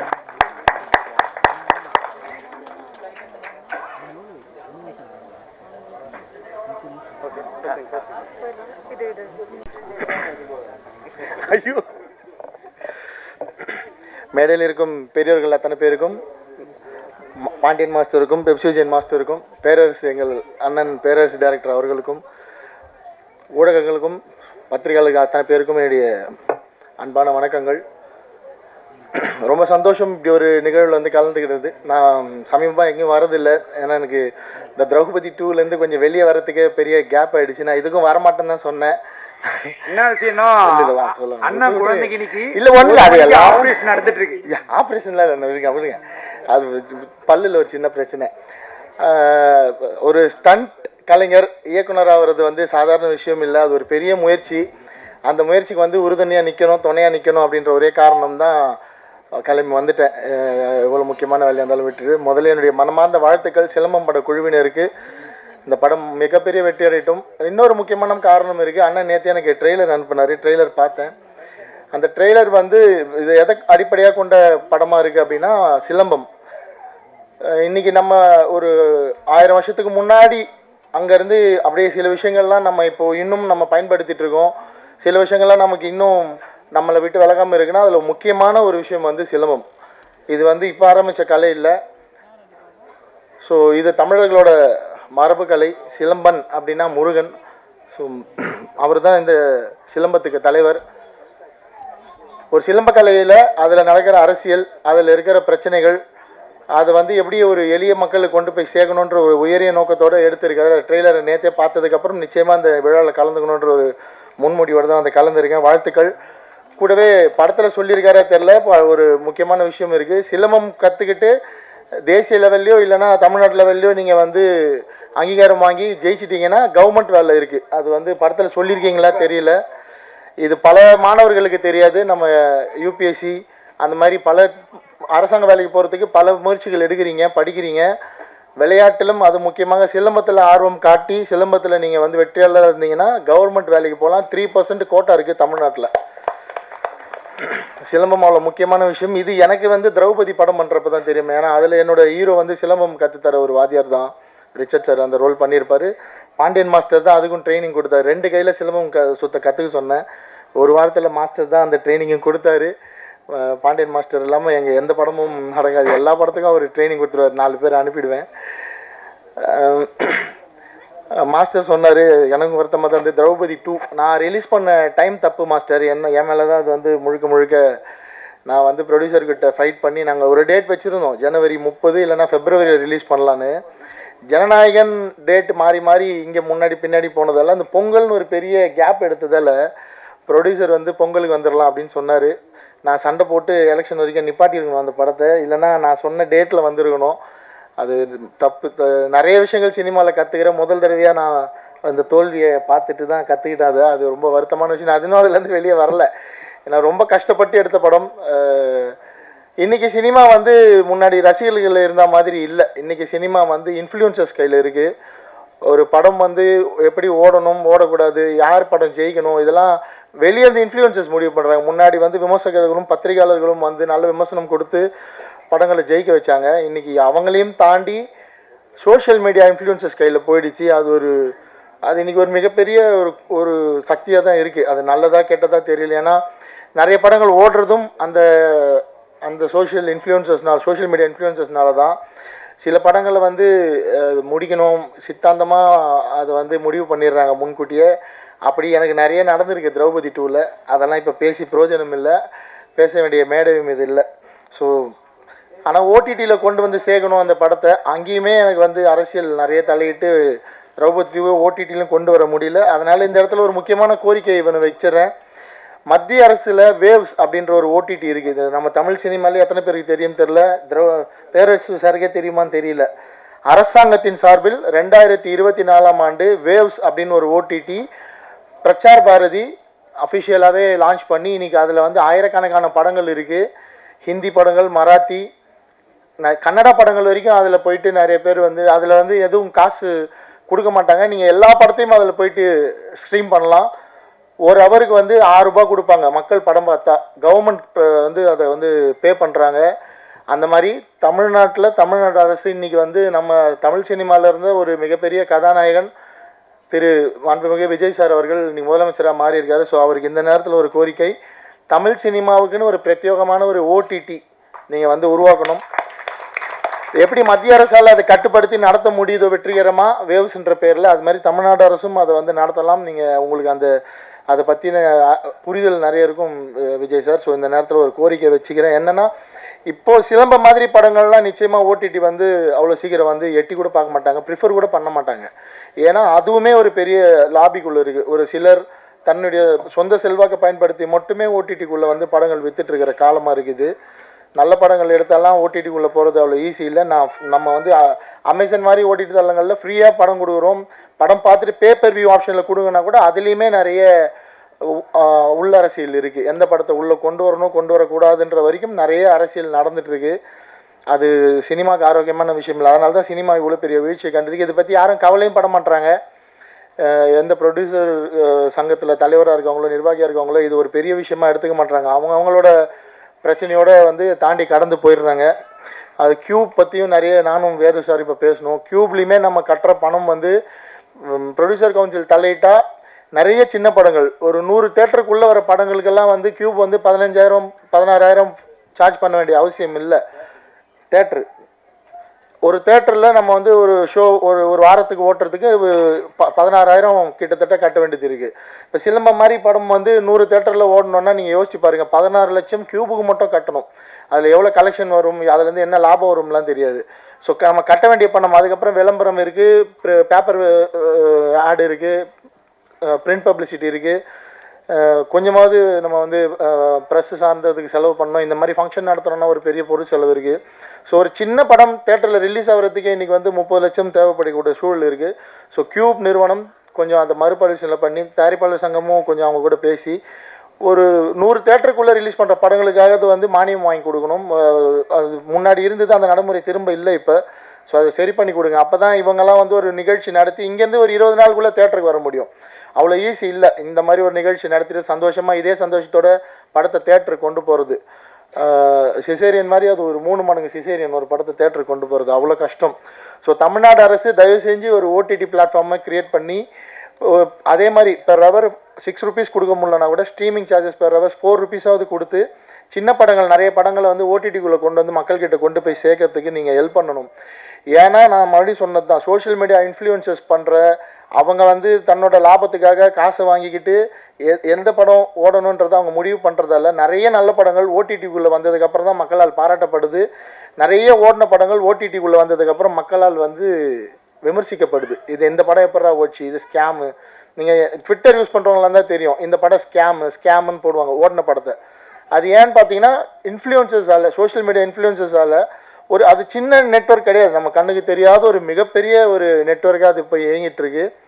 நான் பாதிக்கப்பட்டிருக்கேன். திரௌபதி 2 திரைப்படம் கிட்டத்தட்ட ஒரு குறைஞ்சது ஒரு 400 இன்ஃப்ளூயன்சஸ் இன்றைக்கி தோத்துட்டாங்க அந்த கட்சி. ஸோ அவங்க சைடில் இருந்து கட்சின்னு இல்லை, கட்சியில் இருக்க சில நபர்கள் அவங்களோட சொந்த சிந்தனைக்காக அதை பயன்படுத்தி ஒரு படத்தையே வந்து மக்கள்கிட்ட கொண்டு போய் சேர்க்காமல் அவ்வளோ நெகட்டிவ் ரிவ்யூஸ் வந்து பிளான் பண்ணி கொண்டு போய் சேர்க்க முடியுது.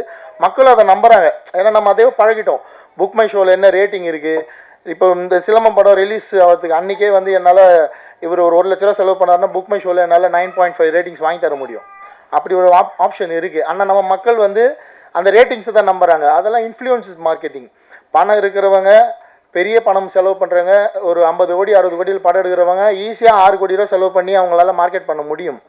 இந்த மாதிரியான படங்கள், இந்த மாதிரி இந்த பிரசாத் லேப் வந்து கிட்டத்தட்ட ஒரு மாதத்துக்கு 25 படங்கள் பார்க்குது. அவங்களாம் வந்து எப்படி தேட்டரில் போய் படத்தை ஓட்ட முடியும்?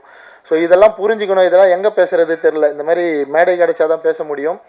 ஸோ இவ்வளோ பேர் கஷ்டப்பட்டுருக்காங்க. இந்த கனவுகள் எவ்வளோ இருக்கும். அத்தனை சிலம்பம் பயிற்சி பெற்ற மாணவர்களுக்கு வந்து இதில் நடிச்சிருக்காங்க. நம்மளை இந்த மக்கள் கொண்டாடிட மாட்டாங்களான்னு எவ்வளோ கனவு இருக்கும். அதெல்லாம் நீங்கள் எப்படி சாத்தியப்படுத்த போகிறீங்க தெரில. ஆனால் படம் முடிஞ்சு இதுக்கு பல பேர் ஒத்துழைச்சிருப்பாங்க, பல பேர் உதவி பண்ணியிருப்பாங்க. மியூசிக் டைரக்டர் சார் வந்து எவ்வளோ குவாலிட்டியாக ஒர்க் பண்ணியிருக்காரு. அவர் பேசுகிறப்பே தெரியுது அவரோட குவாலிட்டி.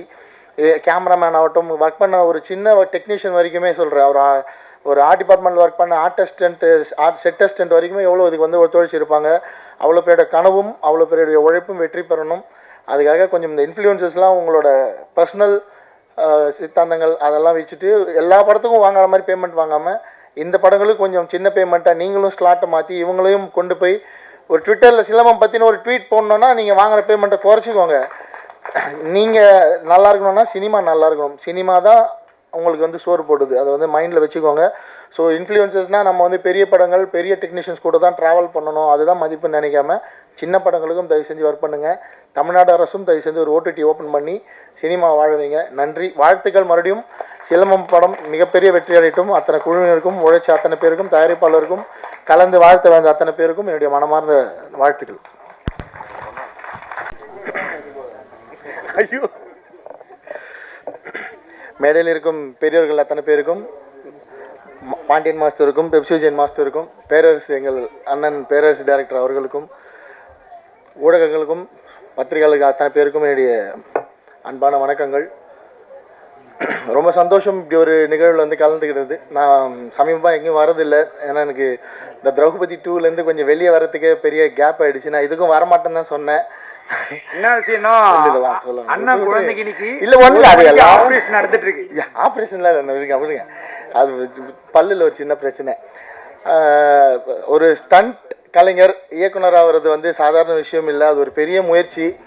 அந்த முயற்சிக்கு வந்து உறுதுணையாக நிற்கணும், துணையாக நிற்கணும் அப்படின்ற ஒரே காரணம் தான் கிளம்பி வந்துட்டேன். எவ்வளோ முக்கியமான வேலையாக இருந்தாலும் விட்டுட்டு முதல்ல என்னுடைய மனமார்ந்த வாழ்த்துக்கள் சிலம்பம் பட குழுவினருக்கு. இந்த படம் மிகப்பெரிய வெற்றி அடையட்டும். இன்னொரு முக்கியமான காரணம் இருக்குது. அண்ணன் நேற்று எனக்கு ட்ரெய்லர் அனுப்பினார். ட்ரெய்லர் பார்த்தேன்.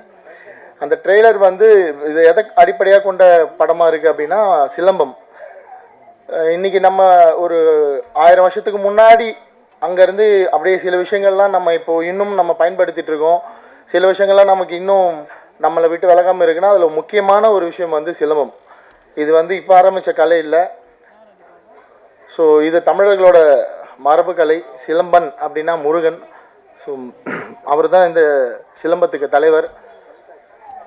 ஒரு சிலம்ப கலையில் அதில் நடக்கிற அரசியல், அதில் இருக்கிற பிரச்சனைகள், அதை வந்து எப்படி ஒரு எளிய மக்களுக்கு கொண்டு போய் சேர்க்கணுன்ற ஒரு உயரிய நோக்கத்தோடு எடுத்திருக்காரு. ட்ரெய்லரை நேற்றே பார்த்ததுக்கப்புறம் நிச்சயமாக அந்த விழாவில் கலந்துக்கணுன்ற ஒரு முன்முடிவோடு தான் அந்த கலந்துருக்கேன். வாழ்த்துக்கள்.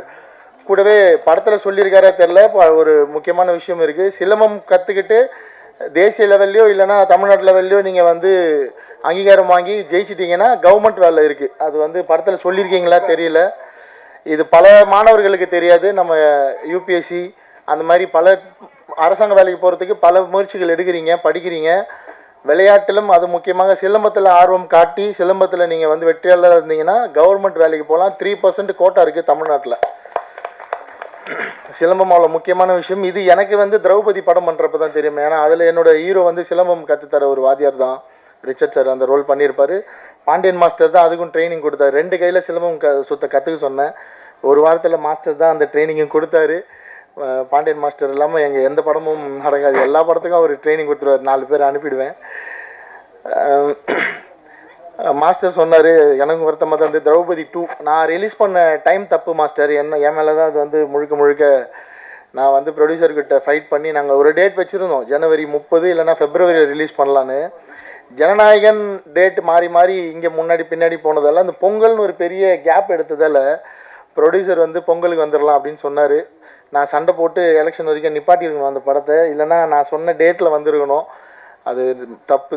நிறைய விஷயங்கள் சினிமாவில் கற்றுக்கிறேன். முதல் தடவையாக நான் அந்த தோல்வியை பார்த்துட்டு தான் கற்றுக்கிட்டேன். அது ரொம்ப வருத்தமான விஷயம். அதுவும் அதுலேருந்து வெளியே வரல.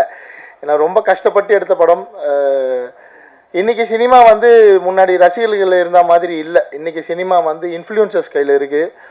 ஒரு படம் வந்து எப்படி ஓடணும், ஓடக்கூடாது, யார் படம் ஜெயிக்கணும், இதெல்லாம் வெளியே இருந்து இன்ஃப்ளூயன்சர்ஸ் முடிவு பண்ணுறாங்க. முன்னாடி வந்து விமர்சகர்களும் பத்திரிகையாளர்களும் வந்து நல்ல விமர்சனம் கொடுத்து படங்களை ஜெயிக்க வச்சாங்க. இன்றைக்கி அவங்களையும் தாண்டி சோஷியல் மீடியா இன்ஃப்ளூயன்சர்ஸ் கையில் போயிடுச்சு. அது இன்றைக்கி ஒரு மிகப்பெரிய ஒரு சக்தியாக தான் இருக்குது. அது நல்லதா கெட்டதா தெரியல. ஏன்னா நிறைய படங்கள் ஓடுறதும் அந்த சோஷியல் மீடியா இன்ஃப்ளூயன்சர்ஸ்னால தான். சில படங்களை வந்து முடிக்கணும் சித்தாந்தமாக அதை வந்து முடிவு பண்ணிடுறாங்க முன்கூட்டியே. அப்படி எனக்கு நிறைய நடந்திருக்கு திரௌபதி 2ல். அதெல்லாம் இப்போ பேசி பிரயோஜனம் இல்லை, பேச வேண்டிய மேடையும் இது இல்லை. ஸோ ஆனால் ஓடிடியில் கொண்டு வந்து சேர்க்கணும் அந்த படத்தை. அங்கேயுமே எனக்கு வந்து அரசியல் நிறைய தலையிட்டு திரௌபதி 2 ஓடிடியிலும் கொண்டு வர முடியல. அதனால் இந்த இடத்துல ஒரு முக்கியமான கோரிக்கை இவனை வச்சிடறேன். மத்திய அரசில் வேவ்ஸ் அப்படின்ற ஒரு ஓடிடி இருக்குது. நம்ம தமிழ் சினிமாலே எத்தனை பேருக்கு தெரியும் தெரியல, பேரரசு சாருக்கே தெரியுமான்னு தெரியல. அரசாங்கத்தின் சார்பில் 2024ஆம் ஆண்டு வேவ்ஸ் அப்படின்னு ஒரு ஓடிடி பிரச்சார் பாரதி அஃபிஷியலாகவே லான்ச் பண்ணி இன்றைக்கி அதில் வந்து ஆயிரக்கணக்கான படங்கள் இருக்குது. ஹிந்தி படங்கள், மராத்தி, கன்னடா படங்கள் வரைக்கும் அதில் போயிட்டு நிறைய பேர் வந்து அதில் வந்து எதுவும் காசு கொடுக்க மாட்டாங்க. நீங்கள் எல்லா படத்தையும் அதில் போயிட்டு ஸ்ட்ரீம் பண்ணலாம். ஒரு ஹவருக்கு வந்து 6 ரூபாய் கொடுப்பாங்க மக்கள் படம் பார்த்தா. கவர்மெண்ட் வந்து அதை வந்து பே பண்ணுறாங்க. அந்த மாதிரி தமிழ்நாடு அரசு இன்றைக்கி வந்து நம்ம தமிழ் சினிமாவில் இருந்த ஒரு மிகப்பெரிய கதாநாயகன் திரு மாண்புமிகு விஜய் சார் அவர்கள் இன்றைக்கி முதலமைச்சராக மாறி இருக்காரு. ஸோ அவருக்கு இந்த நேரத்தில் ஒரு கோரிக்கை, தமிழ் சினிமாவுக்குன்னு ஒரு பிரத்யேகமான ஒரு ஓடிடி நீங்கள் வந்து உருவாக்கணும். எப்படி மத்திய அரசால் அதை கட்டுப்படுத்தி நடத்த முடியுதோ வெற்றிகரமாக வேவ்ஸ்ன்ற பேரில், அது மாதிரி தமிழ்நாடு அரசும் அதை வந்து நடத்தலாம். நீங்கள் உங்களுக்கு அதை பற்றின புரிதல் நிறைய இருக்கும் விஜய் சார். ஸோ இந்த நேரத்தில் ஒரு கோரிக்கை வச்சுக்கிறேன். என்னென்னா, இப்போது சிலம்பம் மாதிரி படங்கள்லாம் நிச்சயமாக ஓடிடி வந்து அவ்வளோ சீக்கிரம் வந்து எட்டி கூட பார்க்க மாட்டாங்க, ப்ரிஃபர் கூட பண்ண மாட்டாங்க. ஏன்னா அதுவுமே ஒரு பெரிய லாபிக்குள்ளே இருக்குது. ஒரு சிலர் தன்னுடைய சொந்த செல்வாக்கை பயன்படுத்தி மட்டுமே ஓடிடிக்குள்ளே வந்து படங்கள் வித்துட்ருக்கிற காலமாக இருக்குது. நல்ல படங்கள் எடுத்தாலாம் ஓடிடிக்குள்ளே போகிறது அவ்வளோ ஈஸி இல்லை. நம்ம வந்து அமேசான் மாதிரி ஓடிடி தளங்களில் ஃப்ரீயாக படம் கொடுக்குறோம். படம் பார்த்துட்டு பேப்பர் வியூ ஆப்ஷனில் கொடுங்கன்னா கூட அதுலேயுமே நிறைய உள்ள அரசியல் இருக்குது. எந்த படத்தை உள்ளே கொண்டு வரணும் கொண்டு வரக்கூடாதுன்ற வரைக்கும் நிறைய அரசியல் நடந்துகிட்ருக்கு. அது சினிமாவுக்கு ஆரோக்கியமான விஷயம் இல்லை. அதனால தான் சினிமா இவ்வளோ பெரிய வீழ்ச்சியை கண்டிருக்கு. இதை பற்றி யாரும் கவலையும் பட மாட்டாங்க. எந்த ப்ரொடியூசர் சங்கத்தில் தலைவராக இருக்கவங்களோ நிர்வாகியாக இருக்கவங்களோ இது ஒரு பெரிய விஷயமா எடுத்துக்க மாட்டாங்க. அவங்களோட பிரச்சனையோடு வந்து தாண்டி கடந்து போயிடுறாங்க. அது கியூப் பற்றியும் நிறைய நானும் வேறு சார் இப்போ பேசணும். கியூப்லேயுமே நம்ம கட்டுற பணம் வந்து ப்ரொடியூசர் கவுன்சில் தலையிட்டால் நிறைய சின்ன படங்கள் ஒரு 100 தேட்டருக்குள்ளே வர படங்களுக்கெல்லாம் வந்து கியூப் வந்து 15,000 16,000 சார்ஜ் பண்ண வேண்டிய அவசியம் இல்லை. ஒரு தேட்டரில் நம்ம வந்து ஒரு ஷோ ஒரு வாரத்துக்கு ஓட்டுறதுக்கு 16,000 கிட்டத்தட்ட கட்ட வேண்டியது இருக்குது. இப்போ சிலம்பம் மாதிரி படம் வந்து 100 தேட்டரில் ஓடணுன்னா நீங்கள் யோசிச்சு பாருங்கள், 16 லட்சம் கியூபுக்கு மட்டும் கட்டணும். அதில் எவ்வளோ கலெக்ஷன் வரும், அதுலேருந்து என்ன லாபம் வரும்லாம் தெரியாது. ஸோ நம்ம கட்ட வேண்டிய பணம், அதுக்கப்புறம் விளம்பரம் இருக்குது, பேப்பர் ஆடு இருக்குது, பிரிண்ட் பப்ளிசிட்டி இருக்குது, கொஞ்சமாவது நம்ம வந்து ப்ரெஸ்ஸு சார்ந்ததுக்கு செலவு பண்ணோம். இந்த மாதிரி ஃபங்க்ஷன் நடத்துகிறோன்னா ஒரு பெரிய பொருள் செலவு இருக்குது. ஸோ ஒரு சின்ன படம் தேட்டரில் ரிலீஸ் ஆகிறதுக்கே இன்றைக்கி வந்து 30 லட்சம் தேவைப்படக்கூடிய சூழல் இருக்குது. ஸோ கியூப் நிறுவனம் கொஞ்சம் அந்த மறுபரிசீலனை பண்ணி தயாரிப்பாளர் சங்கமும் கொஞ்சம் அவங்க கூட பேசி ஒரு 100 தேட்டருக்குள்ளே ரிலீஸ் பண்ணுற படங்களுக்காக அது வந்து மானியம் வாங்கி கொடுக்கணும். அது முன்னாடி இருந்தது, அந்த நடைமுறை திரும்ப இல்லை இப்போ. ஸோ அதை சரி பண்ணி கொடுங்க. அப்போ தான் இவங்கெல்லாம் வந்து ஒரு நிகழ்ச்சி நடத்தி இங்கேருந்து ஒரு 20 நாளுக்குள்ளே தேட்டருக்கு வர முடியும். அவ்வளோ ஈஸி இல்லை. இந்த மாதிரி ஒரு நிகழ்ச்சி நடத்திட்டு சந்தோஷமாக இதே சந்தோஷத்தோட படத்தை தேட்டருக்கு கொண்டு போகிறது. சிசேரியன் மாதிரி அது ஒரு 3 மடங்கு சிசேரியன் ஒரு படத்தை தேட்டருக்கு கொண்டு போகிறது அவ்வளோ கஷ்டம். ஸோ தமிழ்நாடு அரசு தயவு செஞ்சு ஒரு ஓடிடி பிளாட்ஃபார்மை க்ரியேட் பண்ணி, அதே மாதிரி பெர் ஹவர் 6 rupees கொடுக்க முடியலனா கூட streaming charges per hours 4 rupees கொடுத்து சின்ன படங்கள் நிறைய படங்களை வந்து ஓடிடிக்குள்ளே கொண்டு வந்து மக்கள்கிட்ட கொண்டு போய் சேர்க்கறதுக்கு நீங்கள் ஹெல்ப் பண்ணணும். ஏன்னா நான் மறுபடியும் சொன்னது தான், சோஷியல் மீடியா இன்ஃப்ளூயன்சஸ் பண்ணுற அவங்க வந்து தன்னோட லாபத்துக்காக காசை வாங்கிக்கிட்டு எந்த படம் ஓடணுன்றதை அவங்க முடிவு பண்ணுறதால நிறைய நல்ல படங்கள் ஓடிடிக்குள்ளே வந்ததுக்கப்புறம் தான் மக்களால் பாராட்டப்படுது. நிறைய ஓடின படங்கள் ஓடிடிக்குள்ளே வந்ததுக்கப்புறம் மக்களால் வந்து விமர்சிக்கப்படுது. இது இந்த படம் எப்படா ஓடிச்சு, இது ஸ்கேமு. நீங்கள் ட்விட்டர் யூஸ் பண்ணுறவங்களாம் தான் தெரியும், இந்த படம் ஸ்கேமுன்னு போடுவாங்க ஓடின படத்தை. அது ஏன்னு பார்த்தீங்கன்னா இன்ஃப்ளூயன்சஸால், சோஷியல் மீடியா இன்ஃப்ளூயன்சஸால் அது சின்ன நெட்வொர்க் கிடையாது, நம்ம கண்ணுக்கு தெரியாத ஒரு மிகப்பெரிய ஒரு நெட்வொர்க்காக அது இப்போ இயங்கிட்டு இருக்கு. நான் பாதிக்கப்பட்டிருக்கேன். திரௌபதி 2 திரைப்படம் கிட்டத்தட்ட ஒரு குறைஞ்சது ஒரு 400 இன்ஃப்ளூயன்சஸ் இன்னைக்கு தோத்துட்டாங்க அந்த கட்சி. ஸோ அவங்க சைடில் இருந்து கட்சின்னு இல்லை, கட்சியில் இருக்க சில நபர்கள் அவங்களோட சொந்த சிந்தனைக்காக அதை பயன்படுத்தி ஒரு படத்தையே மக்கள்கிட்ட கொண்டு போய் சேர்க்காம அவ்வளோ நெகட்டிவ் ரிவ்யூஸ் பிளான் பண்ணி கொண்டு போய் சேர்க்க முடியுது. மக்களும் அதை நம்புகிறாங்க. ஏன்னா நம்ம அதே பழகிட்டோம். புக் மை ஷோவில் என்ன ரேட்டிங் இருக்குது. இப்போ இந்த சிலம்பம் படம் ரிலீஸ் ஆகிறதுக்கு அன்றைக்கே என்னால் இவர் ஒரு 1 லட்ச ரூபா செலவு பண்ணாருன்னா புக் மை ஷோவில் என்னால் 9.5 ரேட்டிங்ஸ் வாங்கி தர முடியும். அப்படி ஒரு ஆப்ஷன் இருக்குது. ஆனால் நம்ம மக்கள் அந்த ரேட்டிங்ஸை தான் நம்புகிறாங்க. அதெல்லாம் இன்ஃப்ளூயன்சஸ் மார்க்கெட்டிங். பணம் இருக்கிறவங்க, பெரிய பணம் செலவு பண்ணுறவங்க, ஒரு 50 கோடி 60 கோடியில் படம் எடுக்கிறவங்க ஈஸியாக 6 கோடி ரூபா செலவு பண்ணி அவங்களால மார்க்கெட் பண்ண முடியும். இந்த மாதிரியான படங்கள், இந்த பிரசாத் லேப் கிட்டத்தட்ட ஒரு மாதத்துக்கு 25 படங்கள் பார்க்குது. அவங்களாம் எப்படி தேட்டரில் போய் படத்தை ஓட்ட முடியும்? ஸோ இதெல்லாம் புரிஞ்சுக்கணும். இதெல்லாம் எங்கே பேசுகிறது தெரில. இந்த மாதிரி மேடை கிடைச்சாதான் பேச முடியும். ஸோ இவ்வளோ பேர் கஷ்டப்பட்டுருக்காங்க. இந்த கனவுகள் எவ்வளோ இருக்கும். அத்தனை சிலம்பம் பயிற்சி பெற்ற மாணவர்களுக்கு இதில் நடிச்சிருக்காங்க. நம்மளை மக்கள் கொண்டாடிட மாட்டாங்களான்னு எவ்வளோ கனவு இருக்கும். அதெல்லாம் நீங்கள் எப்படி சாத்தியப்படுத்த போகிறீங்க தெரில. ஆனால் படம் முடிஞ்சு இதுக்கு பல பேர் ஒத்துழைச்சிருப்பாங்க, பல பேர் உதவி பண்ணியிருப்பாங்க. மியூசிக் டைரக்டர் சார் எவ்வளோ குவாலிட்டியாக ஒர்க் பண்ணியிருக்காரு. அவர் பேசுகிறப்பே தெரியுது அவரோட குவாலிட்டி. கேமராமேன் ஆகட்டும், ஒர்க் பண்ண ஒரு சின்ன டெக்னீஷியன் வரைக்குமே சொல்கிறேன். ஒரு ஆர்ட் டிபார்ட்மெண்ட் ஒர்க் பண்ண ஆர்ட் செட் அசிஸ்டன்ட் வரைக்குமே எவ்வளோ இதுக்கு ஒத்துழைச்சிருப்பாங்க. அவ்வளோ பேரோட கனவும் அவ்வளோ பேருடைய உழைப்பும் வெற்றி பெறணும். அதுக்காக கொஞ்சம் இந்த இன்ஃப்ளூயன்சஸ்லாம் உங்களோட பர்சனல் சித்தாந்தங்கள் அதெல்லாம் வச்சுட்டு எல்லா படத்துக்கும் வாங்குற மாதிரி பேமெண்ட் வாங்காமல் இந்த படங்களுக்கு கொஞ்சம் சின்ன பேமெண்ட்டாக நீங்களும் ஸ்லாட்டை மாற்றி இவங்களையும் கொண்டு போய் ஒரு ட்விட்டரில் சிலம்பம் பற்றின ஒரு ட்வீட் போடணுன்னா நீங்கள் வாங்குகிற பேமெண்ட்டை குறைச்சிக்கோங்க. நீங்கள் நல்லா இருக்கணும்னா சினிமா நல்லா இருக்கணும். சினிமா தான் உங்களுக்கு சோறு போடுது. அதை மைண்டில் வச்சுக்கோங்க. ஸோ இன்ஃப்ளூயன்சஸ்னால் நம்ம பெரிய படங்கள் பெரிய டெக்னீஷியன்ஸ் கூட தான் ட்ராவல் பண்ணணும், அதுதான் மதிப்புன்னு நினைக்காம சின்ன படங்களுக்கும் தயவு செஞ்சு ஒர்க் பண்ணுங்கள். தமிழ்நாடு அரசும் தயவு செஞ்சு ஒரு OTT ஓப்பன் பண்ணி சினிமா வாழுவீங்க. நன்றி, வாழ்த்துக்கள். மறுபடியும் சிலம்பம் படம் மிகப்பெரிய வெற்றி அடையட்டும். அத்தனை குழுவினருக்கும், உழைச்ச அத்தனை பேருக்கும், தயாரிப்பாளருக்கும், கலந்து வாழ்த்த வந்த அத்தனை பேருக்கும் என்னுடைய மனமார்ந்த வாழ்த்துக்கள்.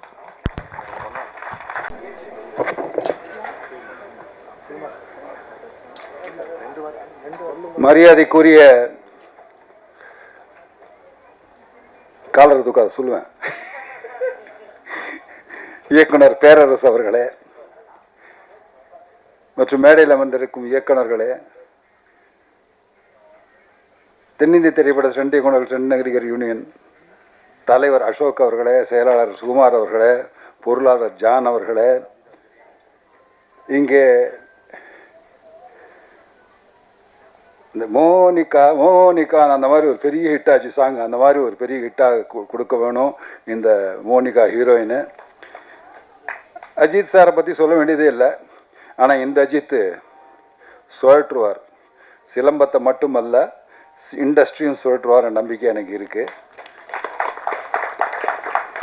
கூல் சுரேஷ் அவர்களை நீங்கள் ரொம்ப நல்லா பேசுனீங்க. ஆனால் ஒரு விஷயத்தில் எனக்கு கொஞ்சம் சின்ன வருத்தம் உண்டு, அதையும் எனக்கு தெளிவுபடுத்துறேன். அதாவது எங்கள் சங்கத்தின் தலைவர் அப்படியே கால் நடுங்குச்சு, கை நடுங்குச்சுங்களே, அதெல்லாம் நடுங்கிற கூட்டமே கிடையாது. நாங்கள் நடுங்க வைக்கிற கூட்டம். அதை முதல்ல நீங்கள் புரிஞ்சுக்கணும். ஆனால் உங்கள் சிறப்புமிக்க எங்கள் யூனியன் மெம்பர் தான் அவர். ஆனால் அவருக்காகவும் நீங்கள் குரல் கொடுத்து லெஜண்ட் இதுலேருந்து அவருக்கு பண்ணாங்க முத்துக்காளைங்கின் போது, நிச்சயமாக உங்களுக்கு நான் வணக்கத்தை சொல்லிக்கிறேன். அந்த லெஜண்ட் இது பண்ணவங்களும் என்னுடைய நன்றியினை சொல்லிக்கிறேன். எங்கள் அருமைக்குரிய இயக்குனர் திரு ஜோதி அவர்களே, பாசத்துக்குரிய என் அருமை சகாக்களே, இங்கேருந்து போய் கன்னடத்தை கலக்குன்னு கலக்கக்கூடிய மியூசிக் டைரக்டர், என்ன பியூட்டிஃபுல்லாக மியூசிக் பண்ணிருக்காரு. என்ன விழாநாயகன் அவர் தானே. என் அருமை சகோதரர் எஸ்பிபி சொல்லும்போது சொல்லுவார், மியூசிக் அந்த ஃபஸ்ட்டு எழுத்து மியூசிக்கில் எம், அந்த எம் எடுத்தால் என்ன ஆகும், யூசிக், நீ வியாதியஸ்தன் ஆகிடுவே. அந்த எம்ன்றது என்ன, மெலடி. அதை தான் கொடுத்துருக்காரு நம்ம மியூசிக் டைரக்டர் இந்த படத்தில். உண்மையிலேயே பேரரசு சார் அவர்கள் சொல்லும்போது அந்த அழுகாட்சி பாட்டு ஒன்று இருக்க, அந்த பாட்டு உண்மையிலேயே கலங்கடிக்கிற பாட்டாக்க தான் கொடுத்துருக்கீங்க. நீங்கள் மென்மேலும் சிறந்து மீண்டும் தமிழகத்திற்கு வரணும். இப்போ நீங்கள் கர்நாடகாவில் போய் குந்திருக்க வேண்டாம், நேராக இங்கே பெரிய ஆளாக ஆகணும் அப்படிங்கிற வாழ்த்துக்களை உங்களுக்கு சொல்லிக்கிறேன். அதே போல் நடித்த நடிகர்கள் அத்தனை பேரும், புலிக்கு பிறந்தது பூனே ஆகாது, அஜித் ஆகட்டும், ஹரீஷ் ஆகட்டும், என்னங்க ஞாபகம் இருங்க நீங்கள் ஒன்றும் சொல்ல வேண்டாம், ஹரீஷ் ஆகட்டும், ரெண்டு சிங்கக்குட்டிங்க. நான் போன விழாவிலேயே அவர்களை நான் பாராட்டிட்டேன். எக்கச்சக்கமாக கலைகளை தெரிஞ்சு வச்சுட்டு வராங்க. அதுதான் இந்த கூட்டத்தினுடைய சிறப்பு. உண்மையை சொன்னா வெள்ளக்காரன் இந்தியா மேலே படையெடுத்து வந்ததே வேற எதுக்காகவும் இல்லை, கருப்பு தங்கம் அதுக்கு தான் வந்தான், வேற எதுவும் இல்லை. கருப்பு தங்கம்ங்கிறது என்னன்னு தெரியுமா உங்களுக்கு? மிளகு எங்கேயுமே இல்லை. அது எங்கே இருந்தது? கேரளாவில் அப்புறம் தான் வந்தது சகோதரரே. முதலில் வந்தது தமிழில் தான், அதுவும் பொள்ளாச்சி கிட்டேருந்து தான் வந்தது. பொள்ளாச்சி சைடில் மலை மேலே தான் வளர ஆரம்பிச்சது மிளகு. அந்த மிளகை ஒழிச்சு அவங்ககிட்ட அடித்து உதச்சி சாகடிச்சு எடுத்துகிட்டு போவாங்க. அப்போ அவனுக்கு கிடைச்ச ஒரே ஒரு ஆயுதம் அந்த மூங்கில வெட்டி சுத்துனா, அதுதான் சிலம்பம். அதுதான் முதல் கருவி, அதுதான் முதல் ஆயுதம். எடுத்து சுத்துனதுல சுத்துனா ஓட விட்டான். கப்பல் ஏறி ஓடி போனவன் திரும்பி வரவே இல்லை. நமக்குள்ள நம்ம கிட்ட இருக்கக்கூடிய பக்கத்துல அக்கத்துல இருக்கிறவங்கலாம் இருக்கானுங்களா, நைஸா பிளாக்ல விற்கிற மாதிரி வித்துட்டானுங்க எல்லா மிளகையும். கடைசியில் எல்லாத்தையும் தானே விற்றாங்க, மஞ்சள் மிளகு எல்லாம் போய் நம்ம ராயலிட்டிக்கு நம்ம சாப்பிட்றோம்ல. இப்போ எங்கே நம்மகிட்டே இருக்கு, இந்தியாவிலே இருக்கு இல்லையே. இதான் இந்த சிலம்பத்தினுடைய ஒரு பெரிய இந்த அறிவுகளெல்லாம் எனக்கு போட்டியவர் எங்கள் தந்தையார். அவர் சுவாமிநாதன் சொல்லி எம்ஜிஆருடைய படங்கள் அத்தனைக்கும் அவர் தான் பண்ணுவார், என் டி ராமராவ் படங்களுக்கு பண்ணுவார். அவரும் சிலம்ப பயிற்சியில் சிறப்பாக கொடுப்பாரு. அவருக்காகவே எம்ஜிஆர் அந்த எம்ஜிஆர் திடல்னு ஒன்று இருக்குது. இப்போ எம்ஜிஆர் ஸ்கூலாக இருக்குது பாருங்கள், அது எம்ஜிஆர் திடல். அங்கே தான் வடபழனியில் இருக்கக்கூடிய அத்தனை ஸ்டண்ட் நடிகர்களையும் பயிற்சி வீட்டு 2 கிளாஸ் நடக்கும். ஒன்று சோடு, இன்னொன்று சிலம்பம். அவர் படத்துலேயே அவர்கிட்டயே கோச்சிட்டு போய் விஜயபுரி வீரன் ஒரு படம் பண்ணுறாரு, ஒரு சோடு ஃபைட்டு படம். சோடு ஃபைட்டு படத்தில் கம்பு எப்படி வரும்? கம்பு சுத்த முடியுமா? கொண்டாடுறாரு பாருங்க தெளிவா. சோடில் எடுத்துகிட்டு வந்தாங்க, டப்பு டிப்புன்னு அடித்தா எல்லா ஈட்டி முனையும் கட் ஆயிடுச்சு. இப்போ மிஞ்சி இருக்கிறது என்ன? கம்பு. உடனே சிலம்பம் சுத்த ஆரம்பிச்சிட்டாங்க. அதுவும் வெற்றிகரமான பெரிய வெற்றியை ஈட்டின படம். அவ்வளோ பெரிய வெற்றியை ஈட்டிய படம். அதனால என்ன ஆச்சு? அந்த சிலம்ப கலை வளராச்சு. அந்த நேரத்தில் என்னன்னா, தனிப்பட்ட ஒருவர், நான் தவறாக சொன்னேன், எங்கள் அப்பா என்ன செருப்பால் அடிக்கிட்டோம் அப்புறம். ஏன்னா ஒருத்தர் தனிப்பட்ட மேல் சாமிநாதன் மாஸ்டர் நல்லா பண்ணார், சோமு மாஸ்டர் நல்லா பண்ணார், இன்னொரு மாஸ்டர் நல்லா பண்ணார். இப்படித்தான் கலைகள் விரிந்து இது இருந்ததே தவிர தனிப்பட்ட முறையில் பேர் அதில் ஆனால் அந்த பேருக்கெல்லாம் இங்கே ஒருத்தர் இருக்கார், ஒரு சொந்தக்காரர். சிலம்பம் மாற்றி சோண்டு அடிக்கிறதில்ல, சிலம்ப ஆசான்னா அது பொருத்தமான ஒரே ஒரு ஆள் இங்கே இருக்கார், பாண்டி மாஸ்டர்.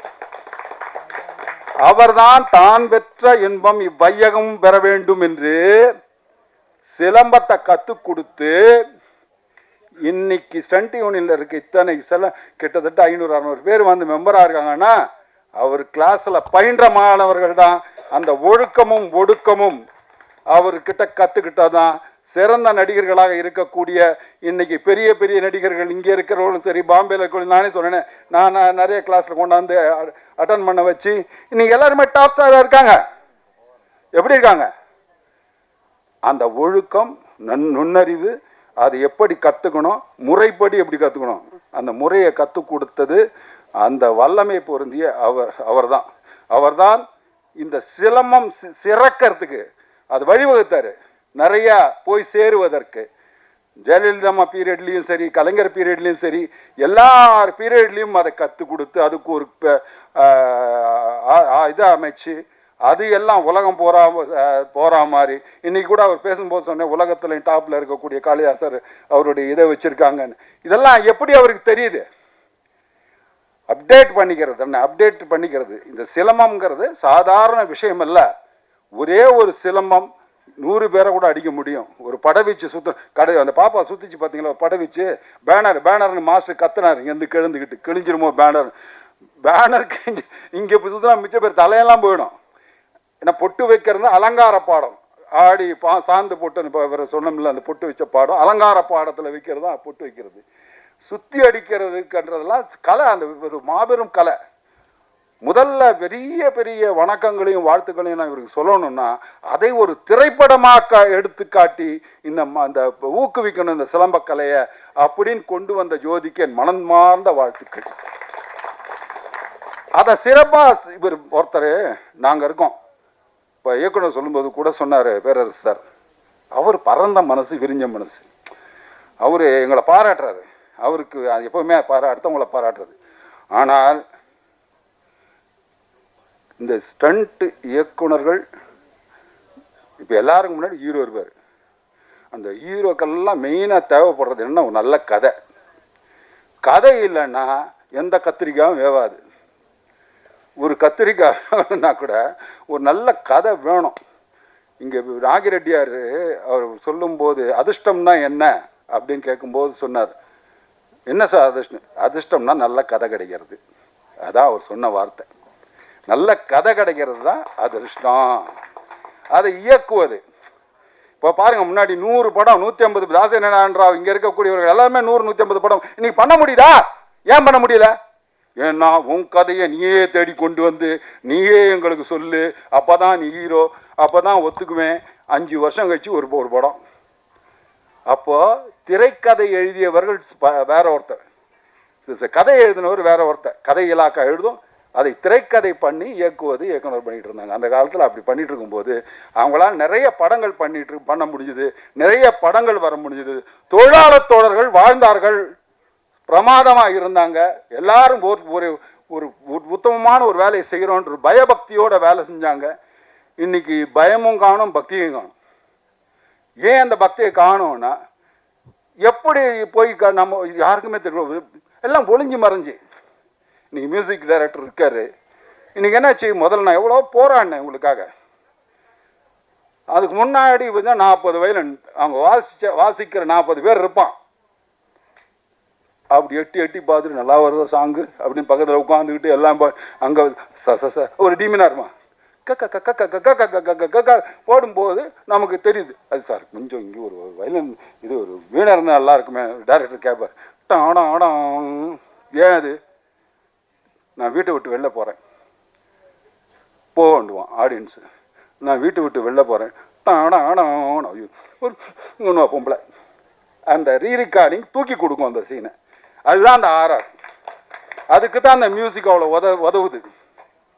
அந்த மியூசிக் எல்லாம் எப்படி ஒரு திரைப்படம் வர முடியும்? மியூசிக் அவ்வளோ இம்பேக்டாக இருக்கக்கூடியது. அப்படி ஒரு இந்த மூங்கில், இப்போ பெரம்பில் செய்கிற சிலம்பத்தை பார்த்தீங்க, மூங்கிலில் செய்யும்போது இதில் வரும். அதில் மூங்கிலில் செய்யும்போது புல்லாங்குழல் சவுண்டை மீறிய ஒரு சத்தம் வரும். அந்த சத்தம் எவ்வளவு சுகமாக இருக்கும் தெரியுமா? சண்டை போடுறாங்களா இல்லை விளையாடுறாங்களா, எவ்வளோ அற்புதமாக பண்ணுறாங்க இவங்க அப்படிங்கிற ஒரு விஷயம் வரும். அந்த கலை மேல் ஈர்க்கப்படுவார்கள். பெண்களும் வந்து சேருவாங்க. அப்படி பாண்டிய மாஸ்டர் கிளாஸில் ஒரு பொண்ணு வந்து சேர்ந்து அவரே நிறுத்த சொன்னா கூட நிறுத்தாம இன்னைக்கு ஒரு பெரிய ஸ்டார். அந்த பொண்ணு பேர் என்னங்க? ஹன்சிகா, சாய் தன்சிகா. இப்போ கூட ஒரு படம் பேர யோகிதான்னு ஒரு படம் பண்ணாங்க. What on action she did. சரி, இதெல்லாம் நீங்கள் ஞாபகம் வச்சுக்கணும். இதெல்லாம் as a heroine you have to look after. சரி, விஜயசாந்தி பண்ணாங்க. நாங்கள்லாம் கோவம் வந்து விஜயசாந்தி ஏன் ஒன்று ஆக்க முடியாவா, நீ பண்ணு எனக்கு ஆக்கி விட்டேன். ஸோ கோபம் வரணும். கோபம் வந்தால் தான் அழுகை. அழுகை எதுக்கு வருது தெரியுமா? கோபத்தை கழுவுவதற்குத்தான் அழுகை வருகிறது. வேற எதுக்கு வருது? கோபத்தை கழுவுவதற்கு வருகிறது தான் அழுகை. அந்த கோபம் வரலன்னா போனோம் வரணும்ல, வராம எங்க போயிடும்? அந்த உணர்வுகளும் உணர்ச்சிகளும் எவ்வளவு இருந்தாலும் கட்டுப்படுத்தி செய்யக்கூடிய ஒரே ஒரு ஸ்டண்ட் கலை என்றால் நாங்கள் தான். அண்ணன் சொன்னாரு, பரமேஸ்வரி என்னை நான் பண்ணும்போது ஜெயிப்பீங்கன்னு. எப்பவுமே கை கொடுக்குது அவங்க தானேப்பா நமக்கு. வேற யாருப்பா கொடுத்துருக்கா சொல்லு? பொண்ணே கொடுக்க மாட்டான் நமக்கு. எவனா ஒருத்தனை சொல்லு, நான் என் பொண்ணை கொடுத்துருக்கேன். எல்லாம் காதல் கல்யாணம் தான் ஸ்டண்ட் நடிகந்து. ஆமாங்க, என்ன உயிரோட வருவானா இருப்பானா சாயங்காலம் தேருவானா, கை உடையுமா, கால் உடையுமான்னு இப்படி கடவுளை வேண்டிக்கிட்டு உட்கார்ந்து கிடக்கணும். இது எனக்கு தேவையா அப்படின்னு நினைப்பேன். ஆனால் ஒரு வார்த்தை சொல்லுவான், நீங்கள்லாம் படத்துலலாம் பார்த்துருப்பீங்க, என் உயிரை கொடுத்தாவது உன்னை காப்பாற்றுவேன்னு சொல்லுவான். ஆனால் உயிரை கொடுத்தும் காப்பாற்றக்கூடியவன் சென்ட் நடிகன். அவன் தான் இன்னும் அதை சாகர வரைக்கும் அதை காப்பாற்றிக்கிட்டே இருக்கான். புரியுதுங்களா? சரி, அப்படி ஒரு காப்பாற்றக்கூடிய ஃபேமிலியில இருந்து ஒருத்தர் வந்திருக்காரு. இவரை காப்பாற்ற வேண்டிய கடமை யாருதுன்னா உங்களுது. ஊடக நண்பர்களும் நீங்க தான், பத்திரிகையாளர்களும் மீடியாக்களும் உங்களை கைகூப்பி கேட்கிறேன், தயவு செய்து இந்த படத்தை பெரிய லெவல்ல கொஞ்சம் நீங்க புஷ் பண்ணுங்க ஐயா. பெருசா கொஞ்சமாவது அப்படி புஷ் பண்ணுங்க ஐயா, அது போதும் எங்களுக்கு. நாங்க ரொம்ப சந்தோஷப்படுவோம். அவ்வளவுதான் எங்களுக்கு வேணும். வெற்றின்னு ஒரு சொல் வந்தா போதும். இப்ப எப்படி அரசாங்கத்துல வெற்றி வந்திருக்கோ எல்லாம் சொன்னாங்கல்ல, எனக்கு இன்னைக்கு கூட அப்படி பார்த்தா பேரரசர் அப்படி பொங்கி வரும். அவருடைய ஸ்பீச்சுங்கெல்லாம் நான் கேட்டு அடே ஒரே ஒருத்தர் தான் பேசிட்டு இருந்தார், வேறு யாரும் கிடையாது. ஏன்னா என்ன கூட்டம், என்ன பெரிய கூட்டம், வெறும் ரசிகர்கள் தானே, ரசிகர்கள் கூட்டம் தானே போகுது. ஆனால் உள்ளுக்குள்ளே ஒன்று புதைச்சி வச்சிருந்தான் பார்த்தீங்களா, நான் ரசிகன் தான், ஆனால் உள்ளுக்குள்ள நான் யார் காட்டுறேன்னு காட்டினானா இல்லையா? முதல்வர் சீட்ல உட்கார வச்சானா இல்லையா? அவன் தெளிவானவங்க. நீங்க படிக்கிற பசங்களெல்லாம் திட்டுனீங்க, உங்களுக்கு என்னடா தெரியும், நீங்க என்ன பார்த்துருக்க போறீங்க, நீங்க இப்படி போனா அப்படி போறீங்க, அப்படி போனா இப்படி வந்துடுறீங்க, நீங்க ஊர் சுத்ததான் லாய்க்குன்னீங்க. ஆனா போட்டா பார்த்தீங்களா ஓட்டு, தெளிவா கணக்கச்சிதமா தெரியும் சார், மூடுவேன்னாரு. அவனுக்கு எது வாழ்க்கைன்னு புரிஞ்சு போச்சு. நாமளும் இந்த மது போதைக்கோ கஞ்சா அடிச்சுட்டோ சுத்துனா நம்முடைய வாழ்வு சிறைச்சாலைக்குள் தான் இருக்கும், அது எனக்கு தேவையில்லை என்று ஒரு தலைவன் வந்திருக்கிறான். அவனை நாம் ஆதரிக்கணும், கொண்டு வரணும், கொண்டாந்தாங்க. அதுதான் விஜயுடைய வெற்றி. இந்த இமாலய வெற்றியை சாதிக்க பிறந்த தமிழக முதல்வர் விஜய்க்கு கோடான கோடி தமிழக மக்களின் சார்பாக வணக்கங்கள், வாழ்த்துக்கள்.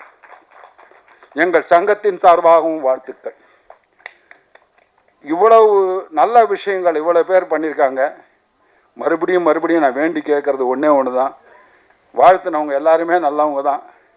மனசப்பட்ட துயரத்தை கூட மோகன்ஜி இங்கே சொன்னார். ஏன்னா அனுபவசாலிகளுக்கு தான் தெரியும். எனக்கும் அந்த வருத்தம் உண்டு, இருக்கு உள்ள. ஏன் கெஞ்சிறேன், எப்படி ரிலீஸ் ஆக போகுது, எப்படி பண்ண போகிறோம், எப்படி. நானும் பாண்டிய மாஸ்டரோட காலைல கேட்டிருந்தேன், மாஸ்டர் என்ன மாஸ்டர் பண்ணுவாங்க, எப்படி ஹெல்ப் பண்ணுவாங்க. இன்னைக்கு மோகன்ஜி சொல்லும்போது ஒரு அற்புதமான ஒரு விஷயத்த சொன்னார், அந்த வேவ்ஸை. அது ரொம்ப பேருக்கு தெரியாது. அது உண்மையிலேயே தமிழக முதல்வர் அவர்களுக்கு எடுத்து சொல்ல வேண்டியது நம்ம கடமை. அதை சொல்லணும். தயவுசெய்து ஊடகங்கள் அது தயவுசெய்து அவர் சொன்ன அந்த வார்த்தையை தயவுசெய்து போடுங்க.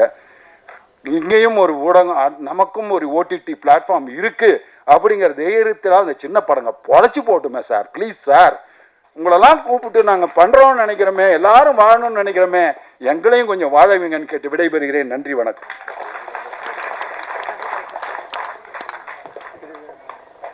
அடுத்தபடியாக சிலம்பம் திரைப்படத்திற்கு வருகை தந்து மேடையில் வீற்றிருக்கும் பல வெற்றி கலைஞர்களை உருவாக்கிய அனைத்து ஜாம்பவான்களுக்கும் எனது முதல் வணக்கம். வீழ்ந்து கொண்டிருக்கும் சினிமாவை தாங்கி பிடித்துக் கொண்டிருக்கும் எனது அருமை பத்திரிகை நண்பர்களே, இந்த விழாவிற்கு வருகை தந்து வீட்டிற்கும் எனது அன்பிற்கு இனியவர்களே, உங்கள் அனைவருக்கும் எனக்கு முதல் வணக்கம். இந்த சிலம்பம் திரைப்படம்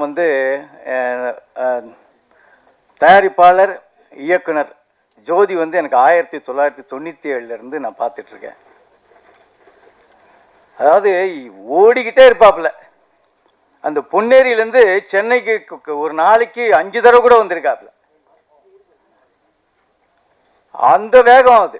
அதாவது சினிமான்னு சொல்லிட்டா போகிறோம் அவரு. அது நைட்டு 12 மணினாலும் கிளம்பி வந்துடுவார். அந்த உழைப்பு ஆக்சுவலாக ஃபஸ்ட்டு அவர் ஸ்டண்ட்டு நடிகருக்கு அப்புறம் ஃபஸ்ட்டு ஒரு நடிகராக தான் வந்தார்.